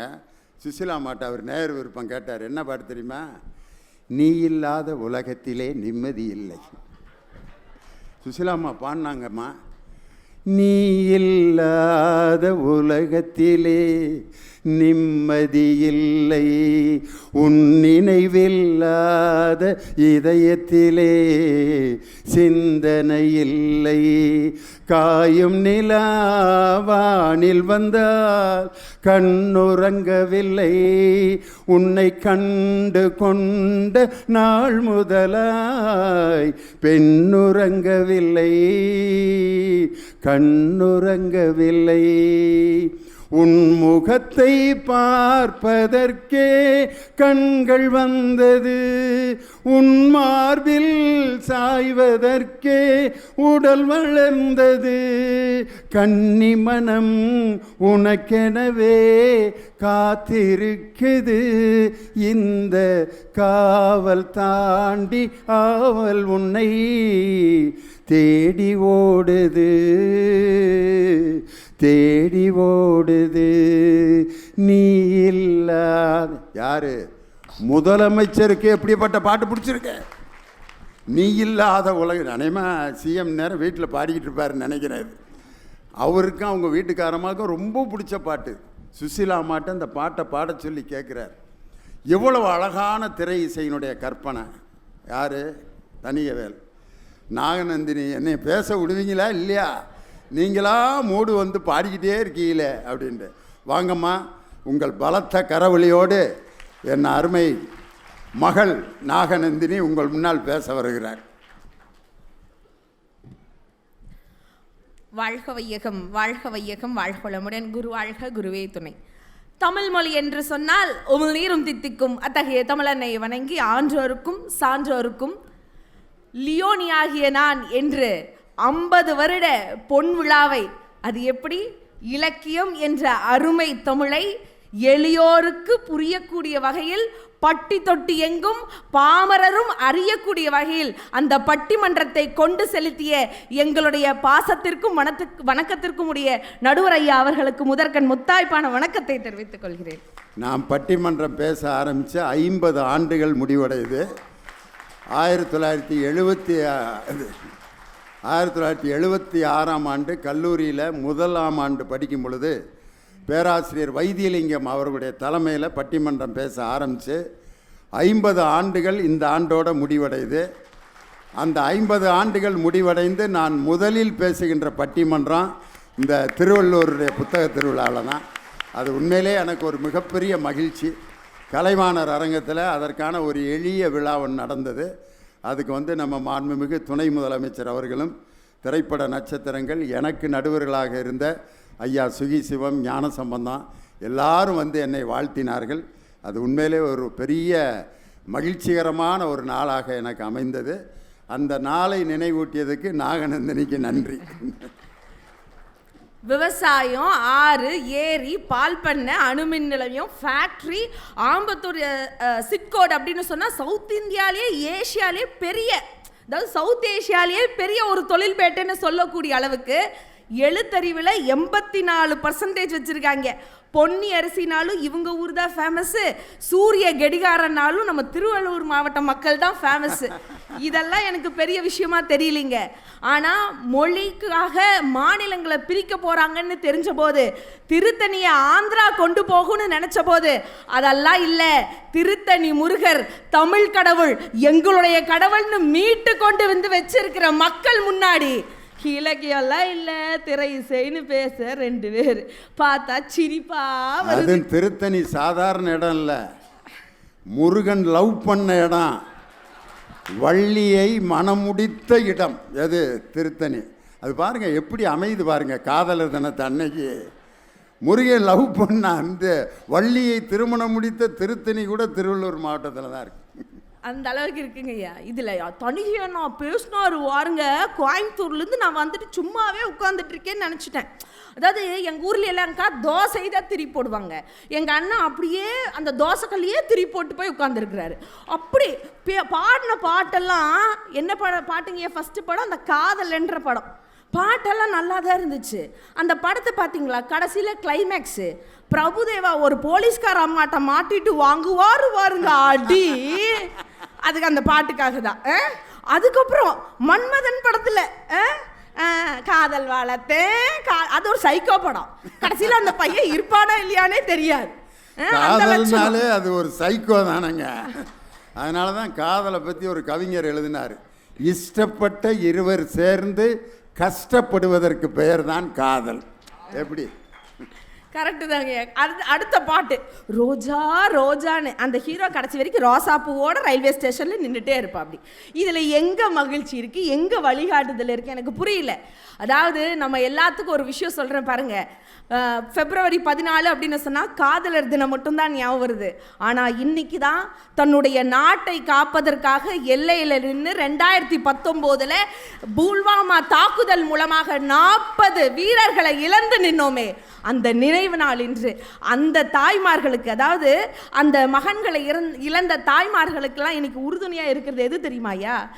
ஈன்ற பொழுதிலும் பெரிதுவக்கும் தன் மகனை சான்றோன் என கேட்ட தாய்ங்கிற இலக்கணம் மட்டும்தான் துணை நிற்கும்னு சொன்னா, இதையெல்லாம் எப்படி எனக்கு புரியல. அதில் உங்களோட பாட்டு சிறப்பா, உங்களுடைய பாட்டில் அப்படியே கவி சக்கரவர்த்தியாக விளங்குனார்ல, அவர் ஒரு விஷயம் சொல்லியிருக்காரு, நான் சொல்லட்டுமா? 10,000 கவிதைகளை முத்தாக அள்ளித்தந்த சத்தான கம்பனுக்கு ஈடு இனம் இல்லை என்று பாடு. சீதையின் நடையழகும் ஸ்ரீராமன் தோள் அழகும் போதை நிறைந்தது என்று சொல்லி என்னை தூக்கி போட்டான் மதுக்கூடத்தில் அள்ளி. காலமெனும் ஆளியிலும் காற்றுமலை தூளியிலும் சாகாது கம்பனவன் பாட்டு, அவன் தலைமுறைக்கு எழுதி வச்ச சீட்டு. உண்மைங்க, தலைமுறைக்கும் சொல்லியிருக்காங்க. நம்ம நினைக்கிறோம்ல ராமாயணம் ஒரு பக்தி காவியம்னு, இல்லைங்க. ராமர் தான் அங்கே கதாநாயகர், இல்லைன்னு சொல்லவே இல்லை. ஆனால் அந்த கதாபாத்திரத்துக்கு உயிர் ஊட்டினது தமிழனுடைய துணை கொண்டு எங்களுடைய பாட்டன் கம்பர் என்று சொன்னால் அதற்கு ஈடு இணையே இல்லை. அதுக்கு ஒரு உதாரணம் சொல்லட்டுமா? அதாவது ராமாயணத்தை ஹிந்தியில் துளசிதாசர் எழுதியிருக்கார், கன்னடத்தில் எழுதியிருக்காங்க, வால்மீகி எழுதியிருக்காரு. ஆனால் ராமாயணம் பிரச்சனை என்ன பிரச்சனைங்க? இனியும் நான் புதிய டிக்ஷனரி எல்லாம் சொல்லுவார், நீங்கள் அவர்கிட்ட கேட்டுக்கோங்க. ஆனால் உண்மைக்குமே பிரச்சனை என்னன்னா, ராஜாங்கம் இருக்கா இல்லையா, அதான் ஐயா பிரச்சனை. அதில் ஃபைனலாக ஒரு விஷயம், இது வேற எந்த இதுலேயும் கோட் பண்ணியிருக்க மாட்டாங்க, ஆனால் கம்பர் ரொம்ப அழகாக சொல்லியிருப்பார். அதாவது கைகை அப்படி கூப்பிட்றா ராமனை, இங்கே வாங்க அப்படின்னு, வா அப்படின்னு தான் கூப்பிடணும், மகன் தானே. அப்போ கூப்பிட்டோன்னே ராமன் அப்படி போய் நிற்கிறார். நின்னோடனே ராஜாங்கம் இல்லை. அது எப்படி சொல்கிறாங்க பாருங்க. தாளிரு சடை தாங்கி தாகொரு தவம் மேற்கொண்டு புண்ணிய தீர்த்தமாடி வெண் காணும் நல்கி 7 ஆண்டினோடு வா என்று இயம்பினன் அரசன். யார் சொன்னான்னு சொல்கிறாங்க? அரசன் சொன்னான்னு. அப்பா சொன்னாருன்னு சொல்லல, கோர்ட்டு ஜட்ஜ்மெண்ட்டே வந்துருச்சுன்ற மாதிரி தாய் சொல்கிறா. சொன்னோன்னே சரிங்க ராமர் நல்லவர் தான், அப்படி தானே நம்ம எல்லாத்துக்கும் தெரியும், சாதாரணமாக எடுத்துப்பார், இயல்பாக போயிடுவார், அப்படியெல்லாம் நினச்சிருக்கலாம். அங்கதாங்க தமிழினுடைய பெருமை இருக்கு, அந்த இலக்கியத்தினுடைய நயம் இருக்கு, அந்த சுவை இருக்கு. அதாவது சிலையை வடிச்சிருந்தா கூட அப்படி வடிச்சிருக்க முடியாது. ராமனுடைய முகம் எப்படி இருந்துச்சுன்னு சொன்னாங்க தெரியுமா? அன்றளர்ந்த செந்தாமரை அதனை வென்றதம்மா, அப்படி இருந்துச்சு. அதை கேட்டோன்னே ராமன் ஒண்ணுமே சொல்லியா, அப்படியே செந்தாமரை பூ மலர்ந்தா எவ்வளவு அழகா இருக்கும், அதை விட அழகாகி அவன் சரின்னு சொல்லி அவன் சொன்ன வார்த்தை ரிப்ளை என்ன தெரியுங்களா? ராமன், மன்னவன் பணி அன்றே ஆயின் உன் பணி மறப்பேனா? அவங்க அம்மாட்ட சொல்றான், இதுதாங்க வழிகாட்டி, இதுதாங்க மன்னவன் சொல்லினா என்னம்மா, நீ சொன்னா கேட்காமையா போயிடுவேன் நானு. என் பின்னவன் பெற்ற செல்வம் அடியேனும் பெற்றேன் அன்றோ. இது இல்லைங்க உங்க குழந்தைங்களுக்கு நீங்க சொல்லி கொடுக்கணும், அப்பதான் பின்னாடி சொத்து பிரச்சனை வராது. ராஜாங்கத்தையே தூக்கி தன்னுடைய அம்மா, அதாவது மூணாவதா தாயின்னு வருவாங்க கைகை, அவங்களோட பையனுக்கு கொடுப்பேன்னு சொன்ன போதும் கூட ராமன் அதை சந்தோஷமா ஏத்துக்கிட்டு எப்படி சொல்றான், என் பின்னவன் பெற்ற செல்வம் தான், இருந்தாலும் என் தம்பி தானே, அதை நான் பெற்ற செல்வமா ஏத்துக்கிறேமான்னு கம்பர் சொன்ன அந்த விஷயம், இந்த இலக்கணம் தான் வழிகாட்டியாக இருக்குங்கிறது தான் எங்களுடைய வாதமா இருக்கு. என்ன எனக்கு அப்புறம் இன்னொரு விஷயம், அப்படியே தனியே நான் பேசும்போது அப்படியே அளந்து அப்படியே விடுறாரு. ஏன்னா இதுவும் காதல் தான். ஒரு தாயின் மீது பரிசுத்தமான அன்பு இருந்தா அதைய கூட காதலர் தினத்துல கொண்டாட முடியும்ன்றதுக்கு இந்த விஷயம் உதாரணமா வச்சுக்கோங்க. சரி, இன்னைக்கு எல்லாரும் ஒரு குட்டி ஸ்டோரி சொல்றாங்க. நான் ஒரு ஸ்டோரி சொல்லட்டுமா? காளிதாசன் எல்லாத்துக்கும் தெரிஞ்சிருக்கும், எங்கேயோ கேள்விப்பட்ட மாதிரி இருக்குதுமா, அப்படிதானே? பரவாயில்ல, தட்டி எழுப்புங்க. காளிதாசன் அப்படிங்கிறவர் ஒரு பெரிய ஒரு மகா கவியரசர், கவிஞர். அவர் என்ன பண்றாரு, ஒரு ஊருக்குள்ள போறார். அப்படி அந்த ஊருக்குள்ள போகும்போது திடீர்னு அவருக்கு ஒரு தண்ணி தாக அடிக்குது. அங்க பார்த்தா ஓரத்துல ஒரு கிணத்துல ஒரு அம்மா தண்ணி இறைச்சிட்டு இருக்காங்க. தண்ணி இறைச்சிட்டு இருக்கும்போது இவருக்கு தண்ணி தாக அடிக்குது. அந்த அம்மாட்ட போய் கொஞ்சம் தண்ணி கொடுங்கன்னு கேட்கறாங்க. அந்த அம்மா கேட்கறாங்க, உங்களை இது வரைக்கும் இந்த இடத்துல பார்த்ததே இல்லையே, நீங்க யாரு அப்படின்னு கேட்டோன்னே, அவர் பெரிய கவிஞர் தான், புலவர் தான், மகாகவி தான், இதெல்லாம் சொன்னா அந்த அம்மாவுக்கு புரிவா போகுது. அந்த அம்மா ஒரு கிராமத்தில் இருக்கிற அம்மா, இதையெல்லாம் போய் எதுக்கு சொல்லணும், நான் ஒரு வழிபோக்கமா, தண்ணி கொடு அப்படின்னு சொல்லி கேட்டோன்னா அந்த அம்மா சொல்லிச்சு, வழிபோக்கனா இந்த உலகத்திலேயே 2 பேர் தான்ப்பா வழிபோக்கன், ஒன்று சூரியன், இன்னொன்று சந்திரன். ஏன்னா இவங்க 2 பேர் தான் வந்த வழி தவறாம டெய்லி வந்துட்டு போயிட்டு இருக்காங்க. ஆக நீ வழிபோக்கனா இல்லை, வாய்ப்பு இல்லை அப்படின்னு சொல்லிடுச்சு. இவருக்கு ஒரு நிமிஷம் அதிர்ந்து போச்சு. சரி, அப்படின்னா என்னை விருந்தாளின்னு நினச்சிக்குவேன் அப்படின்னு சொல்கிறாங்க. விருந்தாளியா? தமிழ் இலக்கியப்படி விருந்தாளி அப்படின்னு சொன்னால் நல்லா நோட் பண்ணிக்கோங்க, சொல்லாமல் வரணுமா, சொல்லிட்டு வந்தாலே நம்மளாம் வீட்டு விட்டு ஓடி போயிடுவோம். இதில் தமிழ் இலக்கியப்படி எப்படின்னா சொல்லாமல் வீட்டுக்கு வர்றதுக்கு பேர் தான் விருந்தாளியா. அப்படி நினச்சிட்டு தண்ணி கொடுன்னு கேட்கும்போது அந்த அம்மா சொல்லுது, சொல்லாமல் வீட்டுக்கு வர்றவங்க தான் விருந்தாளி. அப்படின்னு பார்த்தாலும் இந்த உலகத்தில் 2 பேர் தான் அப்படி வருவாங்க, ஒன்று மரணம், இன்னொன்று நோய். இதை பார்த்தா இந்த 2 மாதிரி உன்னை பார்த்தா தெரியல, கொஞ்சம் ஏதாவது பேசாமல் நீ யாருன்னு தெளிவாக சொல்ல அப்படின்னோடனே, சரி இன்னும் இவர் கொஞ்சம் டெஸ்ட் பண்ணலான்னு யோசிச்சுட்டு காளிதாசன் அடுத்தது சொல்கிறார், என்னைய ஒரு பிடிவாதக்காரன் நினச்சிக்குவேன், இப்போ தண்ணி கூட, தண்ணி தாகம் அடிக்குது அப்படின்னோடனே, பிடிவாதக்காரனா? இந்த உலகத்தில் 2, அந்த அம்மா அந்த 2 விடுற மாதிரி இல்லை, 2 பேர் தான் பிடிவாதம் ஜாஸ்தியாக இருக்கும். ஒன்று நகம், இன்னொன்று தலைமுடி. ஏன்னா இதுதான் வெட்ட வெட்ட வளர்ந்துக்கிட்டே இருக்கும் பிடிவாதமாக அப்படின்னு சொன்னோன்னே காளிதாஸ் என்ன பண்ணுறாரு, அம்மா தாயே என்னை விட்டுருமா, தெரியாமல் உங்ககிட்ட விளையாண்டுட்டேன், என் பேர் தான்மா காளிதாசன், என்னைய பெரிய கவிஞர்னு சொல்லுவாங்கன்னு சொல்லி முழுசாக சரண்டர் ஆகிறாங்க. இந்த கதையை கேட்டோன்னே எனக்கு ஒரு விஷயம் ஞாபகம் வந்துச்சுங்க.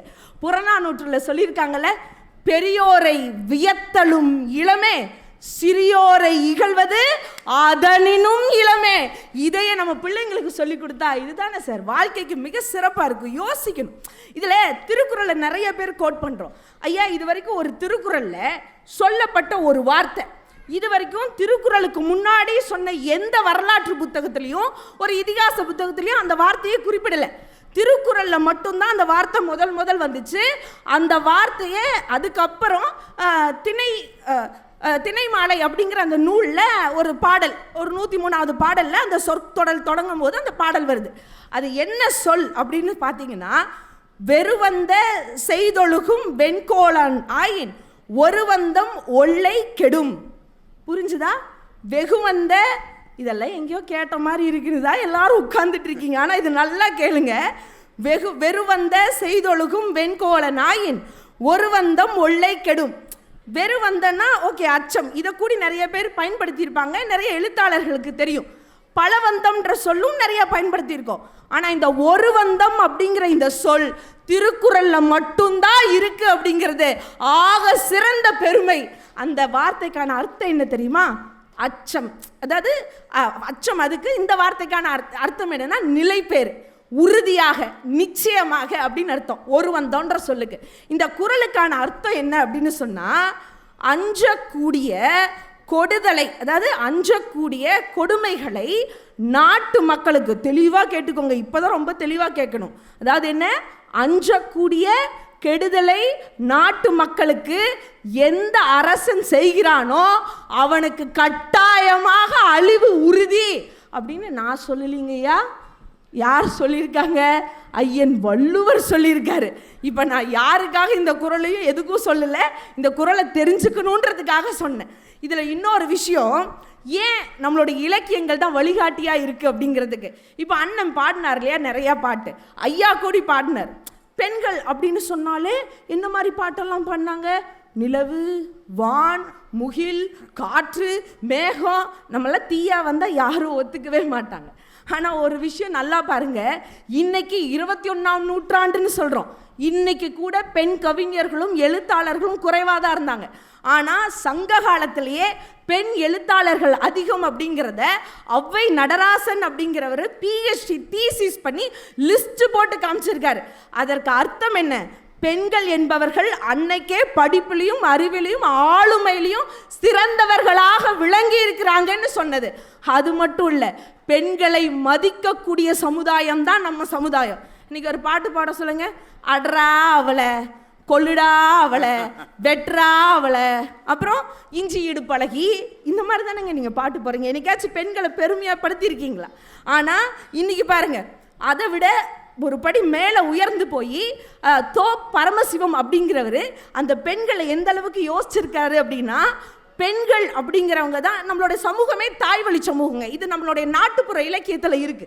அதில் சொல்லப்பட்ட ஒரு விஷயம், பெண்களை தான் காவல் தெய்வமாக இன்ன வரைக்கும் நம்ம வழிபாடு செஞ்சுட்டு இருக்கோம். காவல் தெய்வம்லாம் எப்படி இருக்கும்? கண்ணு விரிச்சு இப்படி தான் இருக்கும். ஏன்னா கண்ணு சிமிட்டுற நேரத்தில் கூட நம்மளுடைய வீட்டை யாராச்சும் வந்து களவாடக்கூடாது அப்படின்றதுக்காக நம்ம குலத்தை காப்பாற்றுற மாதிரி ஒரு கண்ணு விரிச்சிருக்கும். முன்னாடி நான் ஒரு திருக்குறள் சொன்னேன், அதற்கான விளக்கத்தை சொன்ன, நல்லா புரிஞ்சுக்கிட்டீங்க. இப்போ ஒரு விஷயம் சொல்ல போகிறேன், இப்போ அலர்ட் ஆகிக்கோங்க. நான் அடுத்த விஷயம் சொல்கிறேன். அந்த காவல் தெய்வங்கள் நாளைக்கு சிவன் ராத்திரி, சிவன் கோயிலுக்கும் போய் பாருங்க. நம்ம இன்னைக்கு துர்கைன்னு துர்கை அம்மாவை கும்பிட்றோம், ஆனால் துர்கை அம்மா காவல் தெய்வம், அவங்களுடைய பேர் கொற்றவை. எல்லா காவல் தெய்வங்களும் வடக்கு நோக்கி தான் இருக்கும். ஏன் தெரியுமா? அன்னைக்கே நம்ம முன்னோர்களுக்கு தெரிஞ்சிருக்கு, தமிழனுக்கு பிரச்சனைன்னு ஒன்று வந்தா அது வடக்குல இருந்தாயா வரும், அதை காப்பாத்ததா காவல் தெய்வத்தையே வடக்குல வச்சிருக்காங்கன்னு சொன்னா, அந்த திருக்குறளும் இந்த கான்செப்ட் புரிஞ்சிருச்சுங்களா? ஐயோ, நான் யாரையும் குறையெல்லாம் சொல்லலைங்க, தமிழ்நாட்டு நிலவரம் என்னமோ அதை மட்டும்தான் அவங்க கிட்ட சொன்னேன். இன்னும் பேசணுமா சினிமா பாட்டை பற்றி? இந்த ஒரு பாயிண்ட்லேயே எல்லாத்தையும் கத்தம் ஆக்கியாச்சு. ஐயா இல்லையா, நானும் நிறைவாக ஒரு விஷயம் சொல்லிடுறேன். நானும் ஒரு சினிமா பாட்டு பாடணும்னு நினைக்கிறேன் ஐயா. ஏன்னா இவங்க மட்டும்தான் பாடுவாங்களா? நானும் ஒரு பாட்டு பாடுறேன். நங்கை நிலாவின் தங்கை, மங்கை நீதானே செங்கை, உன்னை பார்த்ததும் ஊரை விட்டு ஆங்கிலம் ஓடி போனதென்ன, சேராய் செம்மொழி செந்தமிழ் தான் என் மொழி இன்றே ஆனதென்ன, மந்தாகினி மங்கனினி சிந்தாமணி வா வா அம்சவேணி, நீ பௌர்ணமி வாரதினி மிர்நாளினி, நீ என் சொற்பராணி. இதில் பார்த்தீங்கன்னா ஒரு இடத்துல கூட பெண்களை இழிவாக சொல்லியிருக்க மாட்டாங்க. ஏன்னா எழுதின கவிஞர் அப்பேற்பட்ட கவிஞர் பேரரசர் வாலி அவர்களினுடைய கைவண்ணத்தில் உருவான பாடல். இதில் சொல்லப்பட்ட அனைத்து வார்த்தைகளும் இலக்கியத்தில் வந்த சொற்கள் தான். இதில் சொல்லியிருப்பாங்க நங்கை, யாரோட நங்கைங்கிற அவங்களுடைய காதலி நிலாவோடைய தங்கை அப்படின்னு அதில் குறிப்பிட்டிருக்கும். ஒரு பெண்மகள், அதாவது தமிழ் பெண்ணை பார்த்தா அங்கே இருக்கக்கூடிய ஆங்கிலம் கூடி ஓடி போயிருன்ற அளவுக்கு வர்ணிச்சிருப்பார். அது எல்லாத்துக்கும் மேலே மந்தாகினி அப்படிங்கிற அந்த வார்த்தை அயோத்தியா காண்டத்தில் ராமர் அவர்கள் சீதை கிட்ட காமிப்பாங்க. அது ஒரு அழகான நதியினுடைய பேர். அதே மாதிரி சிந்தாமணி அப்படிங்கிறது சீவக சிந்தாமணி. அதில் இருக்கக்கூடிய அம்சவேணி அப்படிங்கிற அந்த சொல் குண்டலகேசியில் வரக்கூடிய ஒரு பெயர். பௌர்ணமி எல்லாத்துக்கும் தெரியும், முழு நிலவு.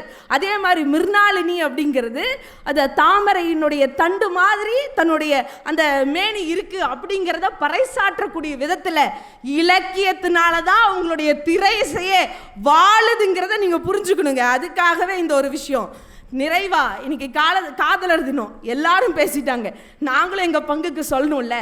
எங்களுடைய தலைவனும் தலைவியும் எப்படி காதலிச்சாங்க தெரியுமா? எங்களுடைய பாரதிதாசன் அவர்கள் அழகாக சொல்லியிருப்பார் குடும்ப விளக்குன்ற ஒரு விஷயத்தில். நாங்கள்லாம் உங்களை மாதிரி சும்மா ஒருத்தருக்கு ஒருத்தர் மட்டும் விரும்புறதில்ல. எங்களுடைய குடும்பம் எப்படி வளருதோ அப்படி தமிழ் வளரணும், தமிழ்நாடு வளரணும்னு நினச்ச அன்னைக்கே எழுதியிருந்தாங்க ஐயா.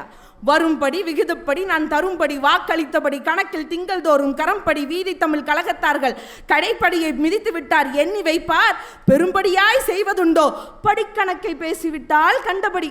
அப்படியா, அறியாதபடியா சொன்னேன்? நாம் தமிழர் படிப்படியாய் முன்னேற்றம் எப்படியாய் பெறுவாராயின் இப்படியில் கீழ்ப்படியில் இரார்கள் என்றோ. மெய்ப்படி அறிஞர் சொற்படி நடந்தால் மேற்படியார் செப்பியபடி விந்தை பிறக்கும். எப்படிக்கு முதல் படியாய் தமிழ் படியே இருக்க வேண்டும். இதை நம்ம உணர்ந்தாதான். கஷ்டப்பட்டார்ல அமர்நாத் ராமகிருஷ்ணன் அவர்கள். நம்ம ஒரு காலத்தில் என்ன சொன்னாங்க, தமிழ்நாட்டினுடைய அதாவது இந்தியாவினுடைய வரலாறு எங்கிருந்து தொடங்கன்னா வடக்க சிந்து நதிக்கரை அப்படின்னு எல்லாம் சொன்னத அதெல்லாம் ஒன்றும் இல்லையா. இனிமேல் இந்தியாவினுடைய வரலாறு மட்டும் இல்லை, இந்த உலகத்துக்கே இரும்பை உற்பத்தி பண்ணதும் இதே மண் தான். இனி வரலாறு சொல்லணும்னா கூட தெற்கே தாமிரபரணி நதிக்கரையிலிருந்து தான் தொடங்கணுங்கிறத இன்னைக்கு காமிச்சிருக்கோம். அப்படின்னு சொன்னா வடக்கு வாழணும் தெற்கு தேயணுங்கிறது அந்த காலம் சார்.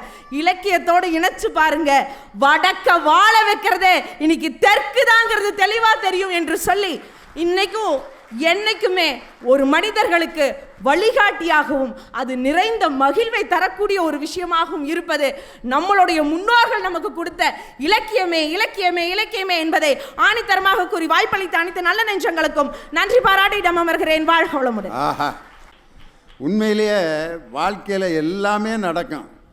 ஒரு பையன்கிட்ட கேட்டேன், திருமணத்துக்கும் மரணத்துக்கும் என்னடா வித்தியாசம், என்னடா ஒற்றுமைன்னு. சார் ஒற்றுமையை முதல்ல சொல்கிறேன் சார். திருமணத்துக்கும் பந்தல் போடுவாங்க சார், மரணத்துக்கும் பந்தல் போடுவாங்க சார். திருமணத்துக்கும் சாப்பாடு போடுவாங்க சார், மரணத்துலேயும் சாப்பாடு போடுவாங்க சார். திருமணத்துக்கும் சொந்தக்காரங்களுக்கெல்லாம் சொல்லி விடுவாங்க சார், மரணத்துக்கும் சொந்தக்காரங்களுக்கெல்லாம் சொல்லி விடுவாங்க சார். வேறு என்னடா சார், ஒற்றுமையை சொல்லிட்டேன், வேற்றுமை சொல்லட்டா சார்? சொல்கிறா. திருமணத்தில் சந்தோஷமாக இருப்பாங்க சார், மரணத்தில் வேதனைப்படுவாங்க சார். ஓகேடா, ரொம்ப டாப்புடா. ஒரே ஒரு வேறுபாடை மட்டும் விட்டேன் சார். சொல்கிறா. சார், முதல் இரவில் பூவை மேலே போட்டு நம்ம மேலே படுத்திருப்போம் சார். கடைசி இரவில் நம்மளை படுக்க போட்டு பூவை மேலே போட்டிருப்பாங்க சார். ஐயா எப்பட்றா அப்படின்னு எப்படி சிந்திச்சிருக்கான் பாருங்க. பூ கீழே மனிதன் மேலே, அதுதான் முதல் இரவு. மனிதன் கீழே பூ மேலே, அதுதான் கடைசி இரவு. இதை இலக்கியத்தில் அன்னைக்கே சொன்னான் பாருங்க. ஓர் இல் நெய்தல் கரங்க, ஓர் இல் முழவின் பனி ததும்ப.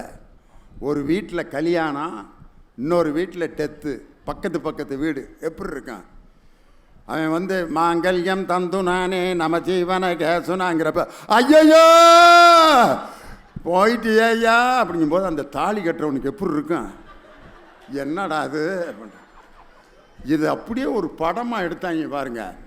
தலைவர் தம்பி தலைமையில், பக்கத்து வீட்டில் இளவு தம்பி ராமையா தான் டெத்து, இந்த பக்கம் இளவரசு அவர் வீட்டில் கல்யாணம். என்ன அக்கிரமமாயிரும் பாருங்க. இந்த ஒரு இலக்கிய வரியை வைத்து ஒரு சினிமாவே எடுத்தான் பாருங்க. ஓர் இல் நெய்தல் கரங்க, ஓர் இல் முழவின் பனி ததும்ப. இன்னாதம்ம உலகம்.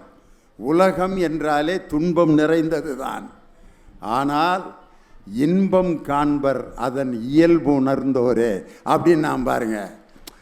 அதாவது நல்லது, துன்பமும் இன்பமும் வாழ்க்கையில் 2 கண்கள் மாதிரி பிரிக்க முடியாது. இதற்கு நடுவில் ஒரு மனிதன் மகிழ்ச்சியாக இருக்கிறான்னா இந்த உலகத்தின் இயல்பை உணர்ந்தவனால் தான் மகிழ்ச்சியாக இருக்க முடியும் சொன்ன தமிழ் இலக்கிய மாதிரி உலகத்தில் வேற யார் சொல்லியிருக்கா கேட்டார். பதில் சொல்லணும். வாங்க கவிஞர் இனியவன். இனியவனுக்கு என்ன ஒரு சிறப்புன்னா, காதலர் தினத்து அன்னைக்கு பொண்ணு கட்டின ஊரில் பேசுகிறாரு பாருங்க. இங்கே தான் பொண்ணு எடுத்திருக்காரு. உனக்கெல்லாம் கொடுத்து வச்சிருக்கணுமியா. வீட்டுக்காரமோட வரலையே. நடுவர் அவர்களே, எதிரணியை சார்ந்த நம்ம வைரமுத்து, வாழும் வைரமுத்து அவர். இந்த ஆளுகிட்ட இங்கேயா கட்டிச்சு ஜிப்பான்னு கேட்டேன். 1 ஜிப்பா வாங்கினா 3 ஜிப்பா ஃப்ரீன்னா. சரியா 3 ஜிப்பா வாங்கினேன், 3 கலராக இல்லை ஒரே கலராக வாங்கியிருக்கார். அவ்வளோ பெரிய கவிஞர் அவர். அவர் சொன்னார், காதலித்து பார், தபால்காரன் தெய்வம் ஆவான். ஆமாம், அவங்க அப்பன் கொலகாரன் ஆவான். காதலித்து பார், வயிற்றுக்கும் தொண்டைக்கும் ஒரு உருவமில்லாத உருண்டை வரும். ஆமாம், காதல் தோல்வி ஆகும், சரக்கடிப்பை வாந்தி வரும், அப்போ வயிறு கலக்கும். காதலித்து பார், எது சொர்க்கம் எது நரகம், 2ல் 1 நிச்சயம். நீ கட்டிப்பார், நரகம் ஒன்றே நிச்சயம். இது என்ன பெரிய விஷயம்? இலக்கியங்கள் தமிழனுக்கு ஒரு பெரிய ஒரு அடையாளம் என்ன தெரியுங்களா? தன்னைத்தானே பரிசோதிச்சுக்குவான். உலகத்தில் நீங்கள் எந்த இலக்கியத்தை போய் கேள்வி கேட்க முடியாது. நீங்கள் போய் கிரேக்க நாட்டில் போய் கிரேக்க இலக்கியத்தை விமர்சனம் செய்ய முடியாது. தமிழ் மொழி இன்றைக்கும் வாழுகிறது என்று சொன்னால் தமிழ் மொழியை தமிழர்களே விமர்சனம் செய்கிறார்கள். அதுதான் நமக்கு பெரிய பெருமை. நாம் என்னைக்காவது உடனே எடுத்தவுடனே தமிழ் தான் உலகத்தில் சிறந்த மொழி சொல்லியிருக்கோமா? இல்லை, சொல்லவும் கூடாது. ஏனென்று சொன்னால் இப்போ எங்கள் அம்மா நல்லவங்க. இப்போ லீவு என்ன கேட்டால் அவங்க அம்மா அவருக்கு நல்லவங்க. தனிக்க வேலை கேட்குற உங்கள் அம்மா எப்படிப்பா? எங்கள் அம்மா இல்லை, எங்கள் அம்மா தான் நல்லவங்க, மற்றவங்க எல்லா அம்மாவும் கெட்டவங்க சொல்லக்கூடாது. தமிழன் ஒரு காலம் சொல்வதில்லை. எங்களுடைய இலக்கியங்களை நாங்கள் திரும்ப திரும்ப கேள்வி கேட்டுக்கொண்டே இருக்கிறோம். இப்போ 2 பேர் பேசுனாங்க, நீங்கள் கவனிச்சிங்க இல்லையா? ஒரு செய்யுளை சொல்லும் பொழுதும் 1.5 மணி நேரம் பேசுகிறாங்க. கோனார் உரை இருக்கிற எல்லா கைடும் போட்டு கடைசியில் நமக்கு புரியாத மாதிரி ஒன்று பண்ணிட்டு போயிடுறாங்க. நான் என்ன சொல்கிறேன், நீங்கள் சொன்ன எல்லா இலக்கியத்தையும் நாங்கள் எளிமையாக்கி கொடுத்தோம். அதான் திரை இசை. இப்போது ஒரு நன்றி விசுவாசம் தமிழுக்கு வேணும் இல்லையா? இந்த 2 பேருக்கு இல்லை பார்த்தீங்களா சார்? வந்த உடனே வேளாண் துறையை சார்ந்த அதிகாரி ஒருவர் வந்து குரலோவியம் கொடுத்தார் இல்லையா? ஏன் அவர் வந்து கொடுக்கணும்? அவருக்கு திரை இசைக்கு சம்பந்தம் இருக்குது தெரியுமா? மோனிகா பாட்டுக்கும் அவருக்கு சம்பந்தம் இருக்குது சார். அந்த துறை சார்ந்த பாட்டு தான் அது. நீங்கள் நான் பேசி முடித்த பிறகு அந்த அதிகாரியை கூப்பிட்டு கேளுங்க, அவர் சத்தியமாக ஆமான்னுவார். அந்த நடுவில் உங்களுக்கு பிடிச்ச வரி நடுவில் அந்த பாட்டில் நீங்கள் அந்த வேளாண் துறை அதிகாரி கேட்டு பாருங்கள். இருக்கிற கல்டிவேஷனில் விவசாய முறையிலே ஜூம் கல்டிவேஷன் தான் சிறந்த முறைன்றது அவர் தெரியும். அதனால அந்த விவசாயி தன்னுடைய காதலியை கைப்பிடிப்பதற்காக ஜும்முக்க சும்மா ஜூம் டெக்னாலஜியை பயன்படுத்தி நிறைய வருமானம் சேர்த்த பிறகு தன்னுடைய சாதாரண தஞ்சாவூர்காரியை பார்த்த உடனே உலக பேரழகி மோனிகா மாதிரியே இருக்கா, அதனால தான் மோனிகா என்று பாடினான். ஆரம்பிச்சியா வேலையா? இவர் மோனிகா பெலூச்சியையும் அக்ரிகல்ச்சர் டிபார்ட்மெண்ட்டையும் மிங்கிள் பண்ணி பேச ஒன்னே ஒரு ஆளால் தான் ஏன் முடியும்? இல்லை, அவர் வந்து சொல்கிறாரு, நீங்கள் பார்த்தீர்களா ஷாஜகான் மும்தாஜ், லைலா மஜ்னு, அப்புறம் கிளியோபட்ரா, எவனா வாழ்ந்தானா சார்? வாழ்ந்தானா? எங்கள் ஊரில் முனிமாக்காவும் முன்சாமி அண்ணனும் 90 வயசு வரைக்கும் வாழ்ந்தாங்க. இவனுக்கு சொன்ன இலக்கியத்தில் ஒருத்தனும் நல்லாவே வாழலை, எல்லாம் அல்பாயுஸில் போயிருக்கானுங்க. நான் ஏன் ஃபாலோ பண்ணணும்னு கேட்குறேன்.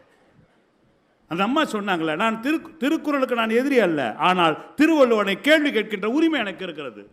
வள்ளுவன் சொல்லுகின்றான், தற்காத்து தற்கொண்டான் பேணி தகை சார்ந்த சொற்காத்து சோர்விலார் பெண். ஏன் ஏது வண்டி தானே ஆணுன்னு திருவள்ளுவர் சொல்றாரு. பெண் என்பவள் யாருன்னா தற்காத்து அவளை பாதுகாத்துக்கணுமா? ஒன்று. சரி, தற்கொண்டார் பேணி கட்டினவனையும் பார்த்தனே அந்த எருமாடுக்கு அது பார்த்துக்க தெரியாதா? சார் இந்த கேள்வி நான் கேட்கல, உங்கள் ஊர் பொண்ணை கட்டினேன், என் பொண்டாட்டி கேட்குறாண்ணே. ஏன் வீட்டில் ஒரு வீட்டுக்காரருக்கு சோறாக்கி கூட போடக்கூடாதுங்கிற? ஏன் நீங்கள் போடுங்க, எவ்வளோ காலத்துக்கு அதுவே போடும், நம்ம போடுவோம் ஒரு காலத்துக்கு.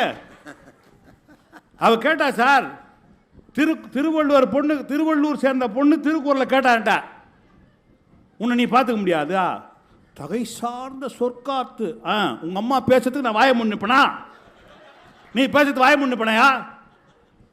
எல்லாத்தையும் பேத்து சோர்விலார் பெண் ரோபோட்டாவா? அவளும் மனுஷி தானே. நீ ஆஃபீஸுக்கு போயிட்டு வந்த உடனே டயர்டாக இருக்க, அவளும் ஆஃபீஸ் தானே போயிட்டு வரா. சார் நான் பகிரங்கமாக ஒரு கேள்வி கேட்கின்றேன். நாமெல்லாம் சர்ச்சுக்கு போயிருப்பீங்க கொஞ்சம் பேர். சர்ச்சில் பார்த்தீங்கன்னா இயேசுநாதர் சிலுவையில் அரைஞ்சிருப்பாங்க. இயேசுநாதர் உடம்புல இருந்து ரத்தமாக ஊற்றும். நான் பகிரங்கமாக சொல்லுகின்றேன், இயேசுநாதர் இந்த உலகத்துக்கு சிந்திய ரத்தத்தை விட என் தாய் என்னை பெற்றெடுப்பதற்காக சிந்திய ரத்தம் அதிகம். அப்போ அவ சோர்வடைய மாட்டாளா? அப்புறம் நீங்க இன்னொரு திருக்குறள் சொல்றீங்க, தெய்வம் தொழாள் கடவுளை கும்பிடாத பெண். அப்புறம் கொழுநன் தொழுதெழுவாள், புருஷனை எழுந்தோடனே காலை தொட்டு கும்பிடுவாளாம். இதெல்லாம் நம்பினேன் நான் ஒரு காலத்தில் நடக்கும்னு.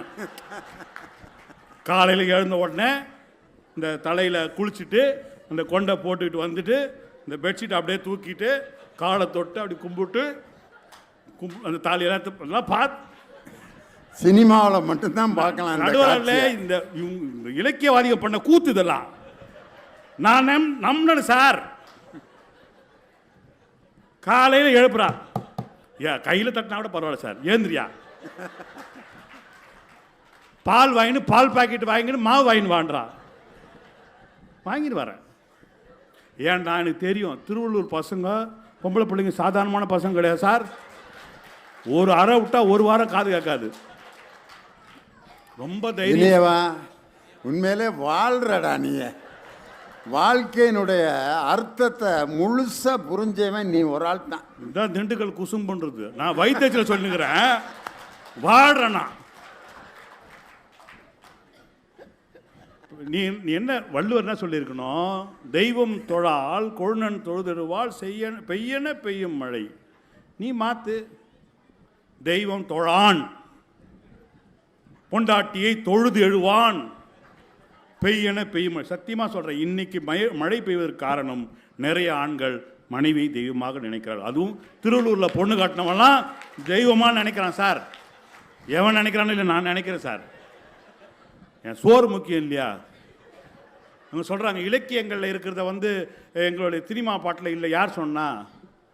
பூம்பாவை ஆம்பல் ஆம்பல் புன்னகையோ மவ்வல் மவ்வல் ஒரு வார்த்தை இருக்கு.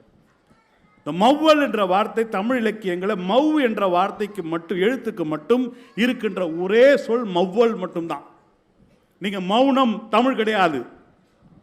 நான் மௌனமாக பேசினேன், தமிழே இல்லை. இந்த மவ்வல் என்ற வார்த்தை, இந்த பூ இருக்கு இல்லையா, அந்த மவ்வல் எப்படி சிரிச்சான்னு சொன்னா, மவ்வல் என்ற மலர் ரொம்ப சின்னதாக இருந்தான். இந்த பொம்பளை பிள்ளைங்க லவ் பண்ணும் போது சிரிக்கவே சிரிக்காதுங்க. அது பாட்டுன்னு அது சிரிக்கிறது அதுக்கு தான் புரியும். நம்ம பையன் தான் கேனையாட ஹின்னு திருவள்ளூர் பஸ் ஸ்டாண்டில் நின்றுட்டே இருப்பான். எல்லா பஸ்ஸையும் பார்த்து சிரிப்பான், கண்டக்டரை பார்த்து சிரிப்பான், டிரைவரை பார்த்து சிரிப்பான், அந்த இழந்த பழம் வைக்கிற ஆயாவை பார்த்து சிரிப்பான், போகிறவரெல்லாம் பார்த்து சிரிப்பான். அந்த பிள்ளைங்க சிரிக்கிற பூம்பாவாய் ஆம்பல் ஆம்பல் புன்னகையோ மவ்வல் மவ்வல். நண்பர்களை, நாங்கள் இலக்கியத்தை குறை சொல்லவில்லை, ஆனால் இலக்கியத்தை நாங்கள் எளிமைப்படுத்தியிருக்கின்றோம். சொல்றாரு இல்லையா சிலப்பதிகாரம். ஆமா, கோவலன் மதுரையில் பொண்ணு கட்டினான். மதுரையில் இருந்தாங்க. எந்த ஊரில் பொண்ணு கட்டினாரு? திருவள்ளூரில் கட்டி பார்த்துருக்கணும்.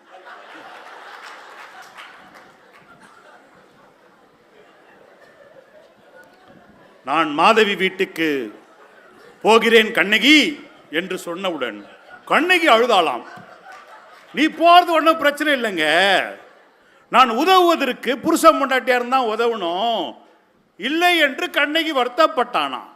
கடவுள் புண்ணியம், கோவலை திருவள்ளூர்ல எடுக்கல.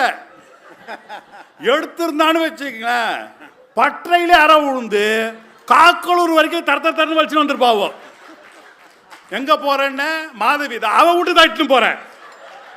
அவளை அங்கிருந்து வலிச்சு வந்துருப்பா. வலிச்சுட்டு வந்துட்டு கலெக்டர் ஆபீஸ் வாசல வச்சு கொளுத்திருப்பா 2 பேரையும். நீங்க என்ன சொல்றீங்க? புருஷன் போனா போட்டுங்க, நீங்க போங்க. மாதவியா அடுத்தது மாரியம்மா விடு, அதை விட்டுக்க பா நீ எங்க ஒன்னா போ. என்னங்க நீங்க பேசுறீங்க? இந்த காலா படத்தில் ஒரு காட்சி ஒன்று வச்சிருப்பாங்க. ரஜினிகாந்துக்கு பழைய லவர் வந்துடும்.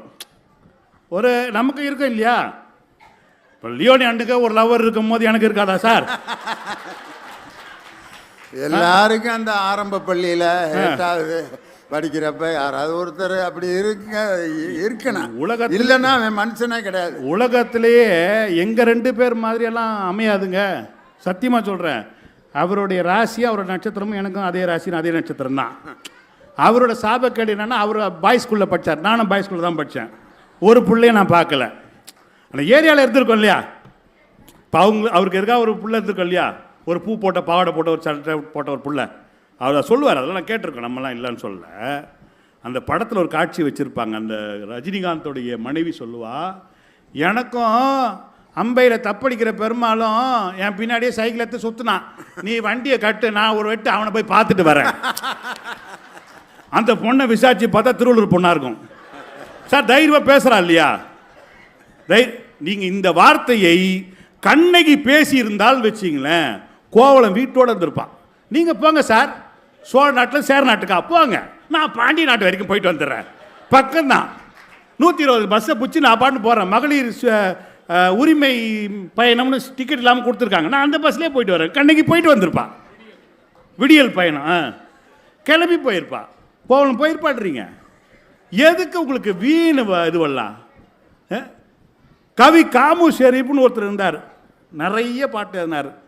நிறைய பேருக்கு தெரியாது, சில பாடல்கள் கண்ணதாசன் எழுதியது என்று நினைத்து கொள்ளக்கூடிய அளவுக்கு கவி காமு ஷெரீப் இருந்தார். ஆனால் அந்த மனிதன் ஒரு சிவபெருமானை பற்றி பாடல் எழுதுகிறார். நீங்கள் சாதாரண திருவிளையாடல் படத்தில் அவர் சிவபெருமானை அவ்வளவு நேசித்து ஒரு இஸ்லாமியர் பாடல் எழுத முடியுமா? இன்னும் சொல்ல போனால், நான் இன்னும் கேட்குறேன், நம்ம நினைக்கிறோம் இல்லைங்களா, இப்போ எப்போவுமே ஒருத்தர் நல்லா வாழ்ந்துட்டான்னு வச்சிங்களேன், ஒருத்தர் நல்லா திருவள்ளூர்லேயே மணவாள நகரில் பூங்கா நகரில் வீடு கட்டான்னு வச்சுங்க, நம்மால் போய் பத்திரிக்கை வச்ச உடனே கண்டிப்பாக வந்துடுவேன் சார் சொல்லுவான். மனுஷக்குள்ள நினைப்பான், பூங்கா நகரில் எப்படா வீடு கட்டினானுங்க, அவங்க அப்போ யார் தெரியுமா, எவனா இருந்தால் உனக்கு என்ன, அவன் கட்டிட்டான், கோடி ரூபா போகுது பூங்கா நகரில், என்ன பண்ணியிருப்பானே தெரில, பூங்கா நகர் கண்டிப்பாக வந்துடுற தம்பி. வாழ்ந்தாலும் ஏசும் தாழ்ந்தாலும் ஏசும் வையகம் இதுதானடா என்று இன்னைக்கு நீயும் நானும் வாழ்கின்ற வாழ்க்கையை சொன்னவன் கவி காமு ஷெரீப். நீங்க கண்ணதாசன் ஔவையார் ஒரு பாட்டு எழுதினா, என்ன எழுதினானா, கல்லானை ஆனாலும் கைப்பொருள் ஒன்று உண்டாயின் எல்லோரும் சென்று எதிர்கொள்வர். நம்ம ஊர் கோயிலில் பார்க்கல, யாராவது விஜயகுமார் மாதிரி அந்த ட்ரெஸ்ஸை பாருங்கள், அந்த ஆள் நாளை காலையில் ஒரு மாலையை தட்டத்தில் போனால் பெரிய அம்பானி புள்ள நினச்சிக்குவாங்க. இல்லை, அவருக்கு 4 லோடு இருக்குது, எனக்கு 8 லோடு இருக்குது. இப்போ என்ன விட மாட்டானுங்க, அவர் நினச்சிக்குவான் ஜிகு ஜிகுன்னு சட்டையே 50 லட்ச ரூபா இருக்கும் போல தெரியுது. அது பக்கத்தில் ஒருத்தர் சொல்லுவான், அவர் வாட்சிக்குள்ளே இருக்க கண்ணாடியை பார்த்தீங்களா ஃபுல்லாக வைரம், நீ பார்த்த 2 கோடி அப்போ. இப்படியே சுற்றுறதுக்குனே ஒரு கும்பல் வச்சுருக்காளுங்க. நான் கேட்கின்ற நண்பர்களே, நாங்கள் எல்லாவற்றையும் எளிமைப்படுத்திக்கிட்டோம். இவர் சொன்னார் இல்லையா, என்னது இருக்கிறது ஓலை கொட்டாயா, நடக்கிறது தவளை கொட்டாயா, மஜாவா இருக்கிற பஞ்சு முட்டாயா, பெண்ணை எப்படி வாட்டர் பாக்கெட்டு மூஞ்சி என்று சொன்னார். என்ன சொன்னால் என்ன தப்பு, நான் கேட்குறேன், என்ன சொன்னால் தப்புன்னு?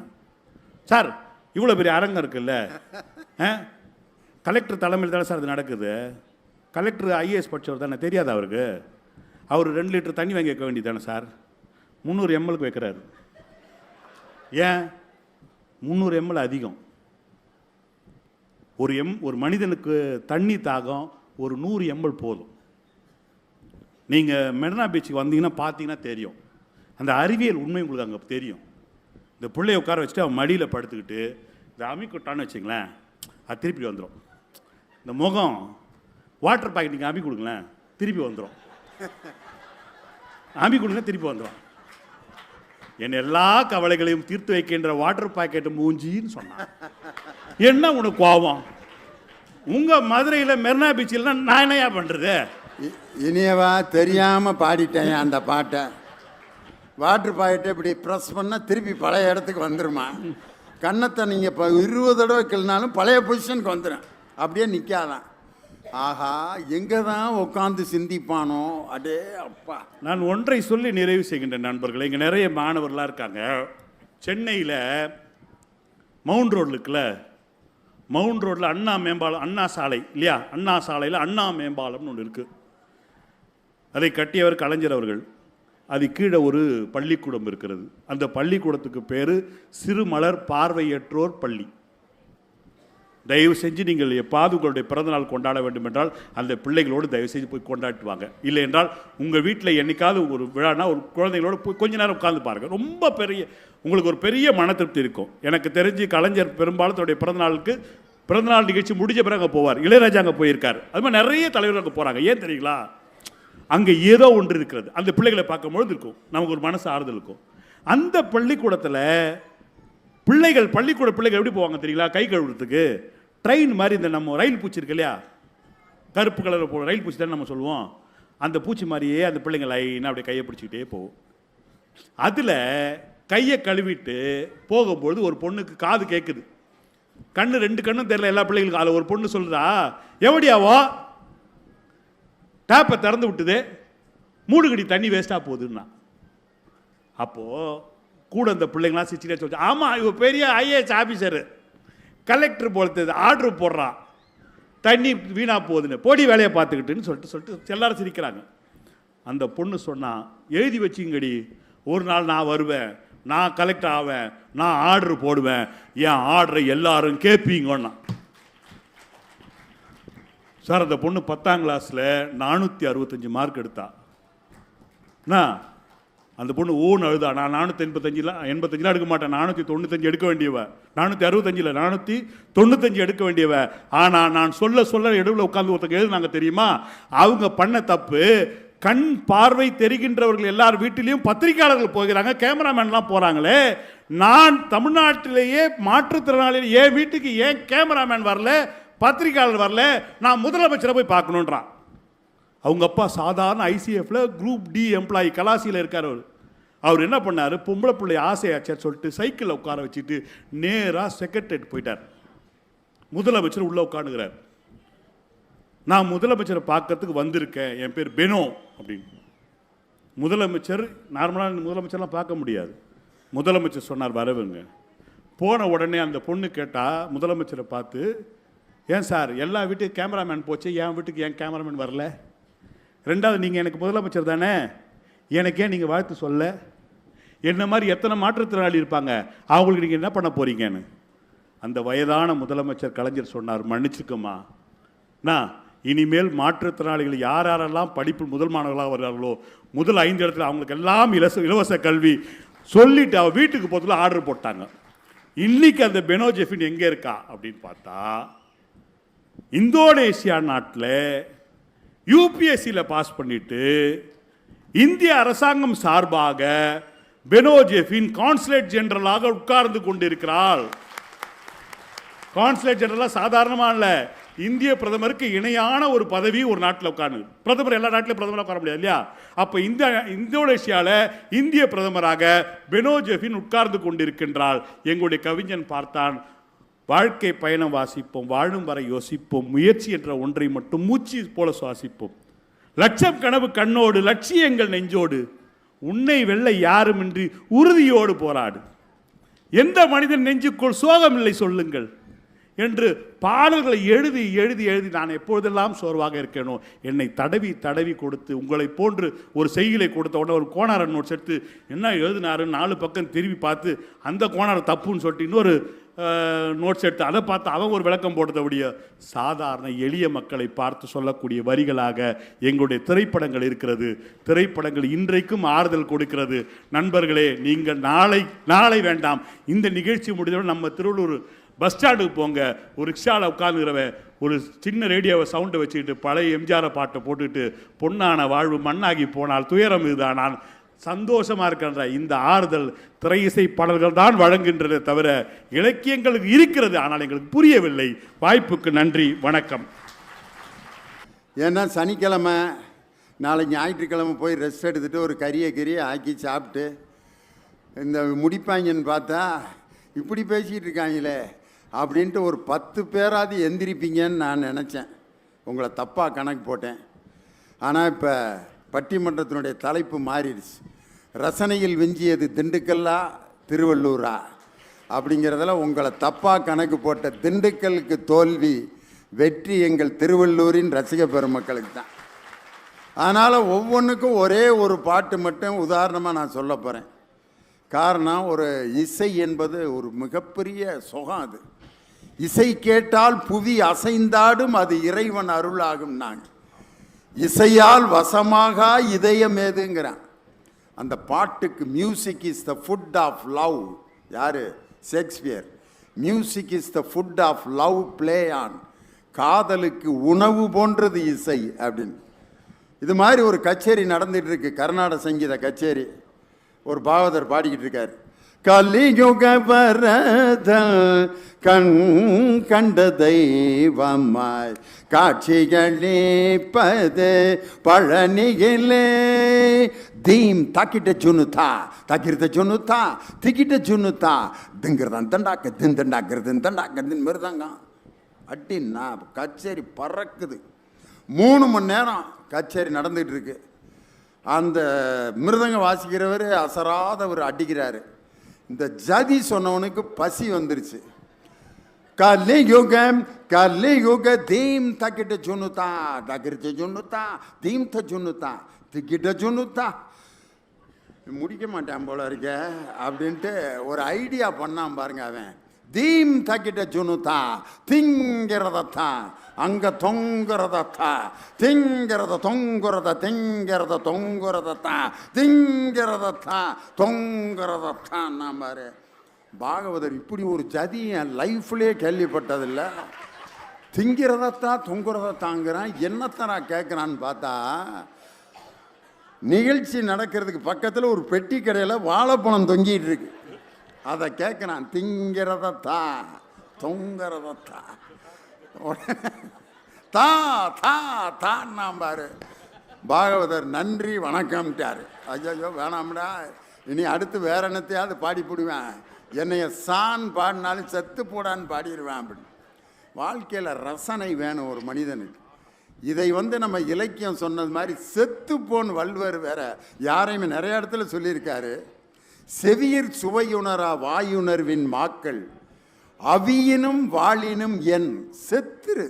காதால கேட்டு அடைய முடியாத மகிழ்ச்சியை அடைய முடியலையா, செத்துறாங்கிறார். இன்னைக்கு உண்மையிலே திருவள்ளூர் மக்கள் என்ன ரசனை சுகமாக இருக்கு. ஒரே ஒரு பாட்டு, திரை இசை பாட்டு ஒன்று சொல்கிறேன், பழைய பாட்டு. ஒரு பெண்ணுக்கு அடிக்கிற கைதான் அணைக்கும், இப்படியே ஆறுதல் சொல்லியிருக்காங்க. அடிக்கிற கைதாண்டி அணைக்கும், அவர் அடிக்கிறாருன்னு கோவப்பட்டுறாத. கோபம் இருக்கிற இடத்துல தான் குணம் இருக்கும். எவ்வளவு முட்டாள்தனமான பழமொழி தெரியுமா? அடிக்கிற கைதான் அணைக்கும்னா ஓங்கி அடித்து மயக்கம் போட்டு கோமா ஸ்டேஜில் மூச்சு திணறிக்கிட்டு இருக்கும்போது அப்போ போய் நீ அணைச்சி முக்காத்துட்டுக்கு பிரயோஜனம் உண்டா? அது என்ன அடிக்கிற கைதான் அணைக்கும்? ஒரு பெண்ணுக்கு லவ் பண்ணுறதுக்கு கூட உரிமை இல்லையா? அன்னைக்கு அழகாக இருக்கான் ராமன், அவன் மேலே ஆசைப்பட்டா சூர்பனகை. ஆசைப்படாத, ஏற்கனவே அவனுக்கு கல்யாணம் ஆயிடுச்சு போ அப்படின்னு துரத்தி விட்டுருக்கலாம். அவளை கூப்பிட்டு மூக்க அறுத்து ஓடு, எதுக்கு நீ ராமனை லவ் பண்ண? அவளுக்கு என்ன தெரியும் ஏற்கனவே சீதையை கல்யாணம் பண்ண இருக்காருன்னு? ஏதோ பார்த்துருக்கா, சூப்பராளாக இருக்கானே அப்படின்ட்டு வந்திருக்கு. வந்ததுன்னா ஏற்கனவே கல்யாணம் இருக்க ஓடு அப்படின்னு துரத்தி விட்டுருக்கானே, மூக்க அறுத்துருக்கான் பார். ஒரு பெண்ணுக்கு காதலை சொல்வதற்கு கூட அன்னையிலிருந்து உரிமை இல்லை. அதனால தான் படையப்பா படத்தில் ரஜினி ஒரு டயலாக் பேசுவார், பார்த்துருக்கீங்களா? அதிகமாக ஆசைப்படுற ஆம்பளையும் அதிகமாக கோவப்படுற பொம்பளையும் நிம்மதியாக இருந்ததாக சரித்திரமே இல்லை. பொம்பளை கோபமே வரக்கூடாதா? என்ன மண்ணாவ? அதிகமாக கோவப்படுற பொம்பளையும் அதிகமாக ஆசைப்படுற ஆம்பளையும் அதிகமாக ஆசைப்படுற பொம்பளை நிம்மதியாக இருக்க முடியுமா? அதிகமாக கோவப்படுற ஆம்பளை மட்டும் நிம்மதியாக இருக்க முடியும். அது என்ன ரெண்டாக பிரிக்கிறது? அதிகமாக ஆசைப்படுற ஆம்பளையும் அதிகமாக கோவப்படுற பொம்பளையும் நிம்மதியாக இருந்ததாக சரித்திரமே இல்லை. இன்றைக்கி நான் சொல்கிறேன், உண்மையிலே வீட்டில் சண்டை வரும். சண்டை வந்தால் தான் அதுக்கு பேர் குடும்பம். ஒரு பாட்டு மருதகாசி எழுதியிருக்காரு, நம்ம பட்டணத்தில் போய் பொழைச்சிக்கலாம் அப்படின்னு கூப்பிடுறான் தன்னுடைய மனைவியை. பட்டணம்தான் போகலாம் அடி பொம்பளை, பணங்காசு தேடலாம் அடி, என் கட்டாணி முத்து என் கண்ணாட்டி நீயும் வாடி பொண்டாட்டி தாயி. அவ சொல்கிறா, கூப்பிட்டியில் ஏன் போனேன் அப்படிலாம் போகல. டவுனு பக்கம் போகாதீங்க மாப்பிள்ள, டவுனாகி போயிருவீங்க, அந்த டாம்பீகம் ஏழைக்கு தாங்காத பயணம் வேண்டான்னா கேளு மாமா. இவர் டவுனில் போய் எப்படி பொழைக்க போகிறேன்னு லிஸ்ட்டு போடுறாரு. ராத்திரி பகலா ரிக்ஷா இழுப்பேன், நைஸா பேசி பைசா கறப்பேன், ட்ராமா சினிமா சர்க்கஸ் பார்ப்பேன், ராசா மாதிரி சிகரெட்டும் பிடிப்பேன், வேர்த்து புழுங்கு நான் பீச்சுக்கு போவேன், மீத்த பணத்தில் மீன் வாங்குவேன், ஆத்தாடி உன் கையில் கொடுப்பேன், ஆக்க சொல்லிட்டு சாப்பிட்டு படுப்பேன் அப்படிங்கிறா. அப்புறம் அப்படின்னு கேட்குறாவ, இதுக்கு மேலே சொல்ல மாட்டேன்டி பொம்பளை, இந்த ஊரில் இருக்க மாட்டேன்டி. அப்பையும் ஆம்பளை திமுறப்பார், நீ இப்பவே போவனும் கொப்பாவை கேட்டு ஏதாச்சும் வாங்கி வாடி. கொப்பன்ட்ட போய் ஏதாவது வாங்கிட்டு வாடி. போய் மெட்ராஸில் பிச்சை எடுக்க போகிற, இதில் உங்கள் கொப்பன்ட்ட போய் ஏதாவது வாங்கிட்டு வாடின்னு. அப்போ தான் பொம்பளை அறிவுள்ளவங்கிறதுக்கு விளக்கம் கொடுக்குறா. வேலை ஏதுங்க கூலி ஏதுங்க, வெக்க கேட்ட சொல்கிறேன் கேளுங்க, காலேஜ் படிப்பு காப்பி ஆத்து தான், பிஏ படிப்பு பெஞ்சு தொடக்கி தான், ஆளுக்கு 2 ஆளு அழகிதான், 5க்கு 2 தண்ணி கலக்கு தான், மேலே சொன்னது 100ல் 1, மிச்சமுள்ளது லாட்ரி அடிக்குதான் அப்படின்ட்டு லாஸ்ட் அவன் எப்படி ஒத்துக்கிறான் பாரு. நீ உலகம் அறிஞ்ச பொம்மை நாட்டி, நான் ஒன்றுமே தெரியா கம்ம நாட்டி, ஊரு விட்டு ஊரு போனா பேரு கெட்டு போகும் முன்னு உண்மையோட சொல்ல நல்லதுன்னு கேட்டுக்கிட்டு, பட்டணம்தான் போக மாட்டேன்டி பொம்பளை, பயணமாக சொல்ல மாட்டேன்டி அப்படின்னு 2 பேரும் போய் விவசாயம் பார்க்கலாம் வாடின்னு ஒரு பொம்பளை சொன்னதை கேட்டுக்கிட்டு ஆம்பளை அவளுடைய அறிவுபூர்வமான விஷயத்துக்கு அடிபணிந்தது போல் மருதகாசி ஒரு பாட்டு எழுதினார் பார்த்தீங்களா? ரைட்டு. சினிமா பாட்டில் என்ன பெரிய விசேஷம்? மியூசிக் இருக்கும், அதில் காட்சி இருக்கும், அதனால் அது நம்ம மனசை விட்டு போகவே போகாது. அலைகள் ஓய்வதில்லைல அந்த காதல் பாட்டு. ஆஹா, ராதா பிரிஞ்சு போகிறா, படிக்க போகிறா, கார்த்திக்கு அவன் ஐயர், அந்த பிள்ளை கிறிஸ்தவ பிள்ளை, படிக்க போகிறப்ப கவிப்பேரரசு வைரமுத்து 1 மணி நேரத்தில் எழுதின பாட்டு, இசைஞானி இளையராஜா 1 மணி நேரத்தில் மியூசிக் போட்டு 2 மணி நேரத்தில் உதயமான பாட்டு.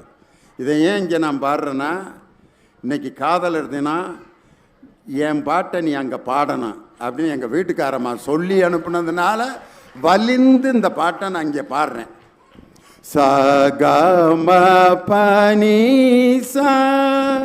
சானி பமக ச மம ப கமக கமக ச நினி ச க க ச நினி ச க மம ப சாச நீனி க மம நீனி சாச நினி ச.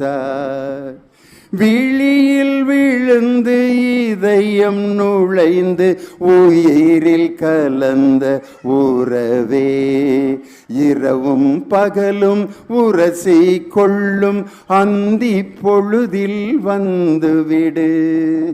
பாட்டு ஃபினிஷிங் தான் அழகு. நான் படிக்க போகிறேங்கிறா, கல்வி கற்க நாளை செல்ல அண்ணன் ஆணையிட்டான். காதல் மீன்கள் 2ல் ஒன்றை கரையில் தூக்கி போட்டான். விழியில் விழுந்து இதயம் நுழைந்து உயிரில் கலந்த உறவே, இரவும் பகலும் உரசி கொள்ளும் அந்தி பொழுதின் போது அலையின் கரையில் காத்திருப்பேன் அழுத விழிகளோடு. எனக்கு மட்டும் சொந்தம் உனது இதழ் கொடுக்கும் முத்தம், உனக்கு மட்டும் கேட்கும் எனது உயிர் உருகும் சத்தம். என்ன அழகு பாட்டு! காதலை இதுக்கு மேலே வேற என்ன சொல்றது? சினிமா பாட்டு திரை இசைக்கு என்ன ஒரு அழகுனா மியூசிக் இருக்கும். சுத்ததன்யாசி ராகத்தில் இசைஞானி இதை மியூசிக்காக போட்டார். ராதா கடற்கரையில் ஓடுவா, கார்த்திகை உட்காந்து அழுகிறத காட்சியாக பார்ப்போம், மனசில் ஆழமாக பதியுது. சிற்பி பாலசுப்ரமணியம் எழுதின பாட்டை கிழக்கே போகும் ரயிலில் பாரதி ராஜா போட்டிருப்பார். மலர்களே நாதஸ்வரங்கள் மங்கள தேரில், ஹம்சதுனி ராகம். சினிமாவுக்கெல்லாம் ராகம் இருக்குது, காட்சி இருக்குது. ஆனால் இலக்கியத்துக்கு அது ஏதாவது உண்டா? இன்னைக்கு நான் ஒரே ஒரு இலக்கிய பாட்டோட தீர்ப்பு சொல்கிறேன். சண்டை போடாத கணவன் மனைவி யாராவது ஒருத்தர் இங்கே இருந்தால் கை தூக்குங்க. இது வரைக்கும் நான் சண்டையே என் மனைவி கூட போட்டதில்லை. ஒரு ஆள்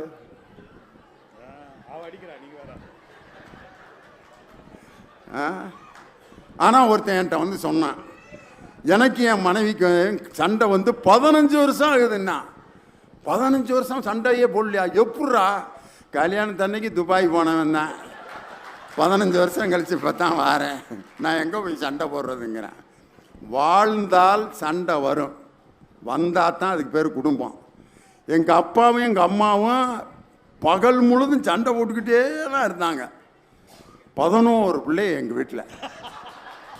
எங்கள் தாத்தாவும் பாட்டியும் அதுக்கு மேலே உன்னைய வெட்டாமல் விட மாட்டேன்ட்டு இது வரைக்கும் 50 தடவை சொல்லியிருக்காரு. இது வரைக்கும் வெட்டவே இல்லை. அருவா வீட்டில் தான் இருக்குது. உன்னைய வெட்டி கொண்டு விட்டு நான் ஜெயிலுக்கு போகல அப்படின்னு சொல்கிறாரு. எங்கள் தாத்தா எங்கள் பாட்டியை இது வரைக்கும் வெட்டவே இல்லை. ஆனால் 16 பிள்ளை 2 பேருக்கு. அருவா அங்கே தான் கிடந்துச்சு. வெட்டினாரா என்னைக்காது? ஆனால் வேறே வெட்டியிருக்காரு பயங்கரமாக. 16 பிள்ளைய. வாழ்க்கை அப்படி வாழ்ந்தாங்க. இதைத்தான் பாரதி சொன்னான், எந்தையும் தாயும் மகிழ்ந்து குலாவி இருந்ததும் இந்நாடே, அவள் சிந்தையில் 1000 ஆண்டுகள் வளர்ந்து முதிர்ந்ததும் இந்நாடே, இதை வந்தனை கூறி மனதிலிருத்தி என் வாயுற வாழ்த்தேனோ அப்படின்னார். சண்டை வரணும். இப்படி ஒரு மனைவி இருந்தால் யாராவது குடும்பம் நடத்துவீங்களா? வாடி வர்றேங்க, போடி போகிறேங்க, உக்காரு உக்காடுறேங்க, தூங்குடி தூங்குறேங்க, எந்திரி எந்திரிக்கிறேங்க, சோறாக்கடி ஆக்குறேங்க, குழம்பு வைடி வைக்கிறேங்க, பிளேட் எடுத்து வைடி வைக்கிறேங்க, சோத்தை போடுறி போடுறேங்க, குழம்பு ஊற்றுறி ஊற்றுறேங்க, அப்படியே விஷத்தை ஊற்றுறி ஊற்றுறேங்க, சாப்பிட போகிறேன்டி சாப்பிடுங்க, செத்துருவண்டி சாகுங்க. இப்படி ஒரு மனைவியோட வாழ முடியுமா? யாராவது சொல்கிறதெல்லாம் கேட்குறான்ட்டு வாழ முடியாது. சண்டை வரணும். சாப்பாட்டை போட்டுட்டு இந்த நைட்டில் அவன் பாட்டுக்கு சாப்பிட உட்காந்து முன்னால் இப்படி குத்த வச்சு உட்காருவாங்க, பார்த்துறீங்களா? தொலைஞ்சான் அன்னைக்கு அந்த ஆம்பளை.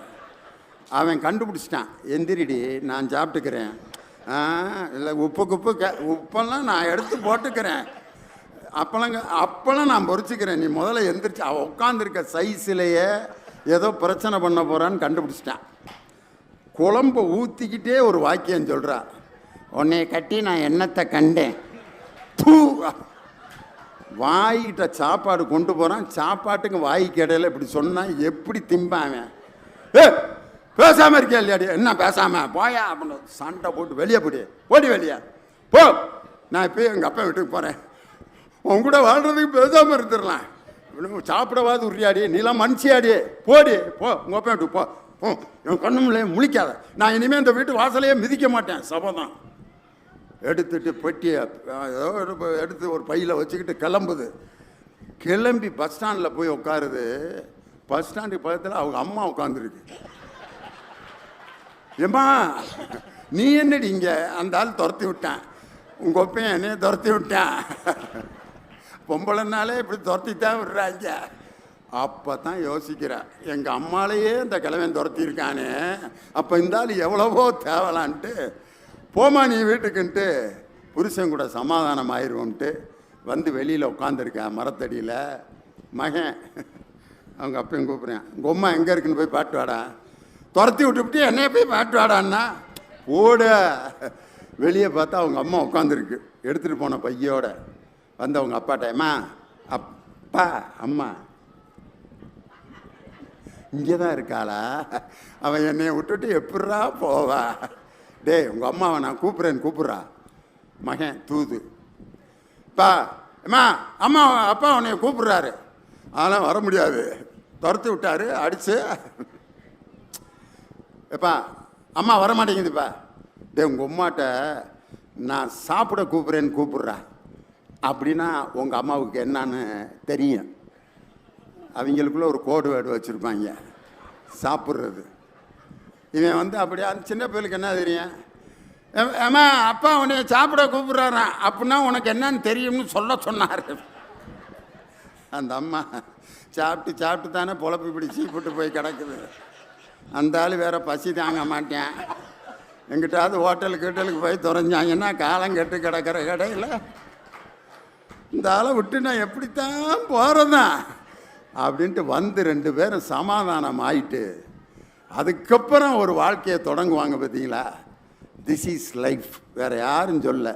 1330வது திருக்குறளா வள்ளுவன் சொன்னான், ஊடுதல் காமத்திற்கின்பம் அதற்கின்பம் கூடி முயங்க பெறின்னு. வாழ்க்கையின் தத்துவத்தை இவ்வளவு அழகாக சொன்ன அந்த இலக்கியம், இது நம்மை விட்டு எப்பயாவது பிரிக்க முடியுமா இந்த இலக்கியத்தை? ஊடுதல் காமத்திற்கின்பம் அதற்கின்பம் கூடி முயங்க பெறின். கடவுளே உன் முடியாத காரியத்தை கூட முயன்றால் நீ முயற்சி செய்து வெற்றி பெறுவாய். தெய்வத்தான் ஆகாதெனினும் முயற்சி தன் மெய்வருத்த கூலி தரும்னார். வாழ்க்கையில் எப்படிப்பட்ட இலக்கியங்கள்! திரை இசைக்கு இசை உண்டு, காட்சி வடிவம் உண்டு.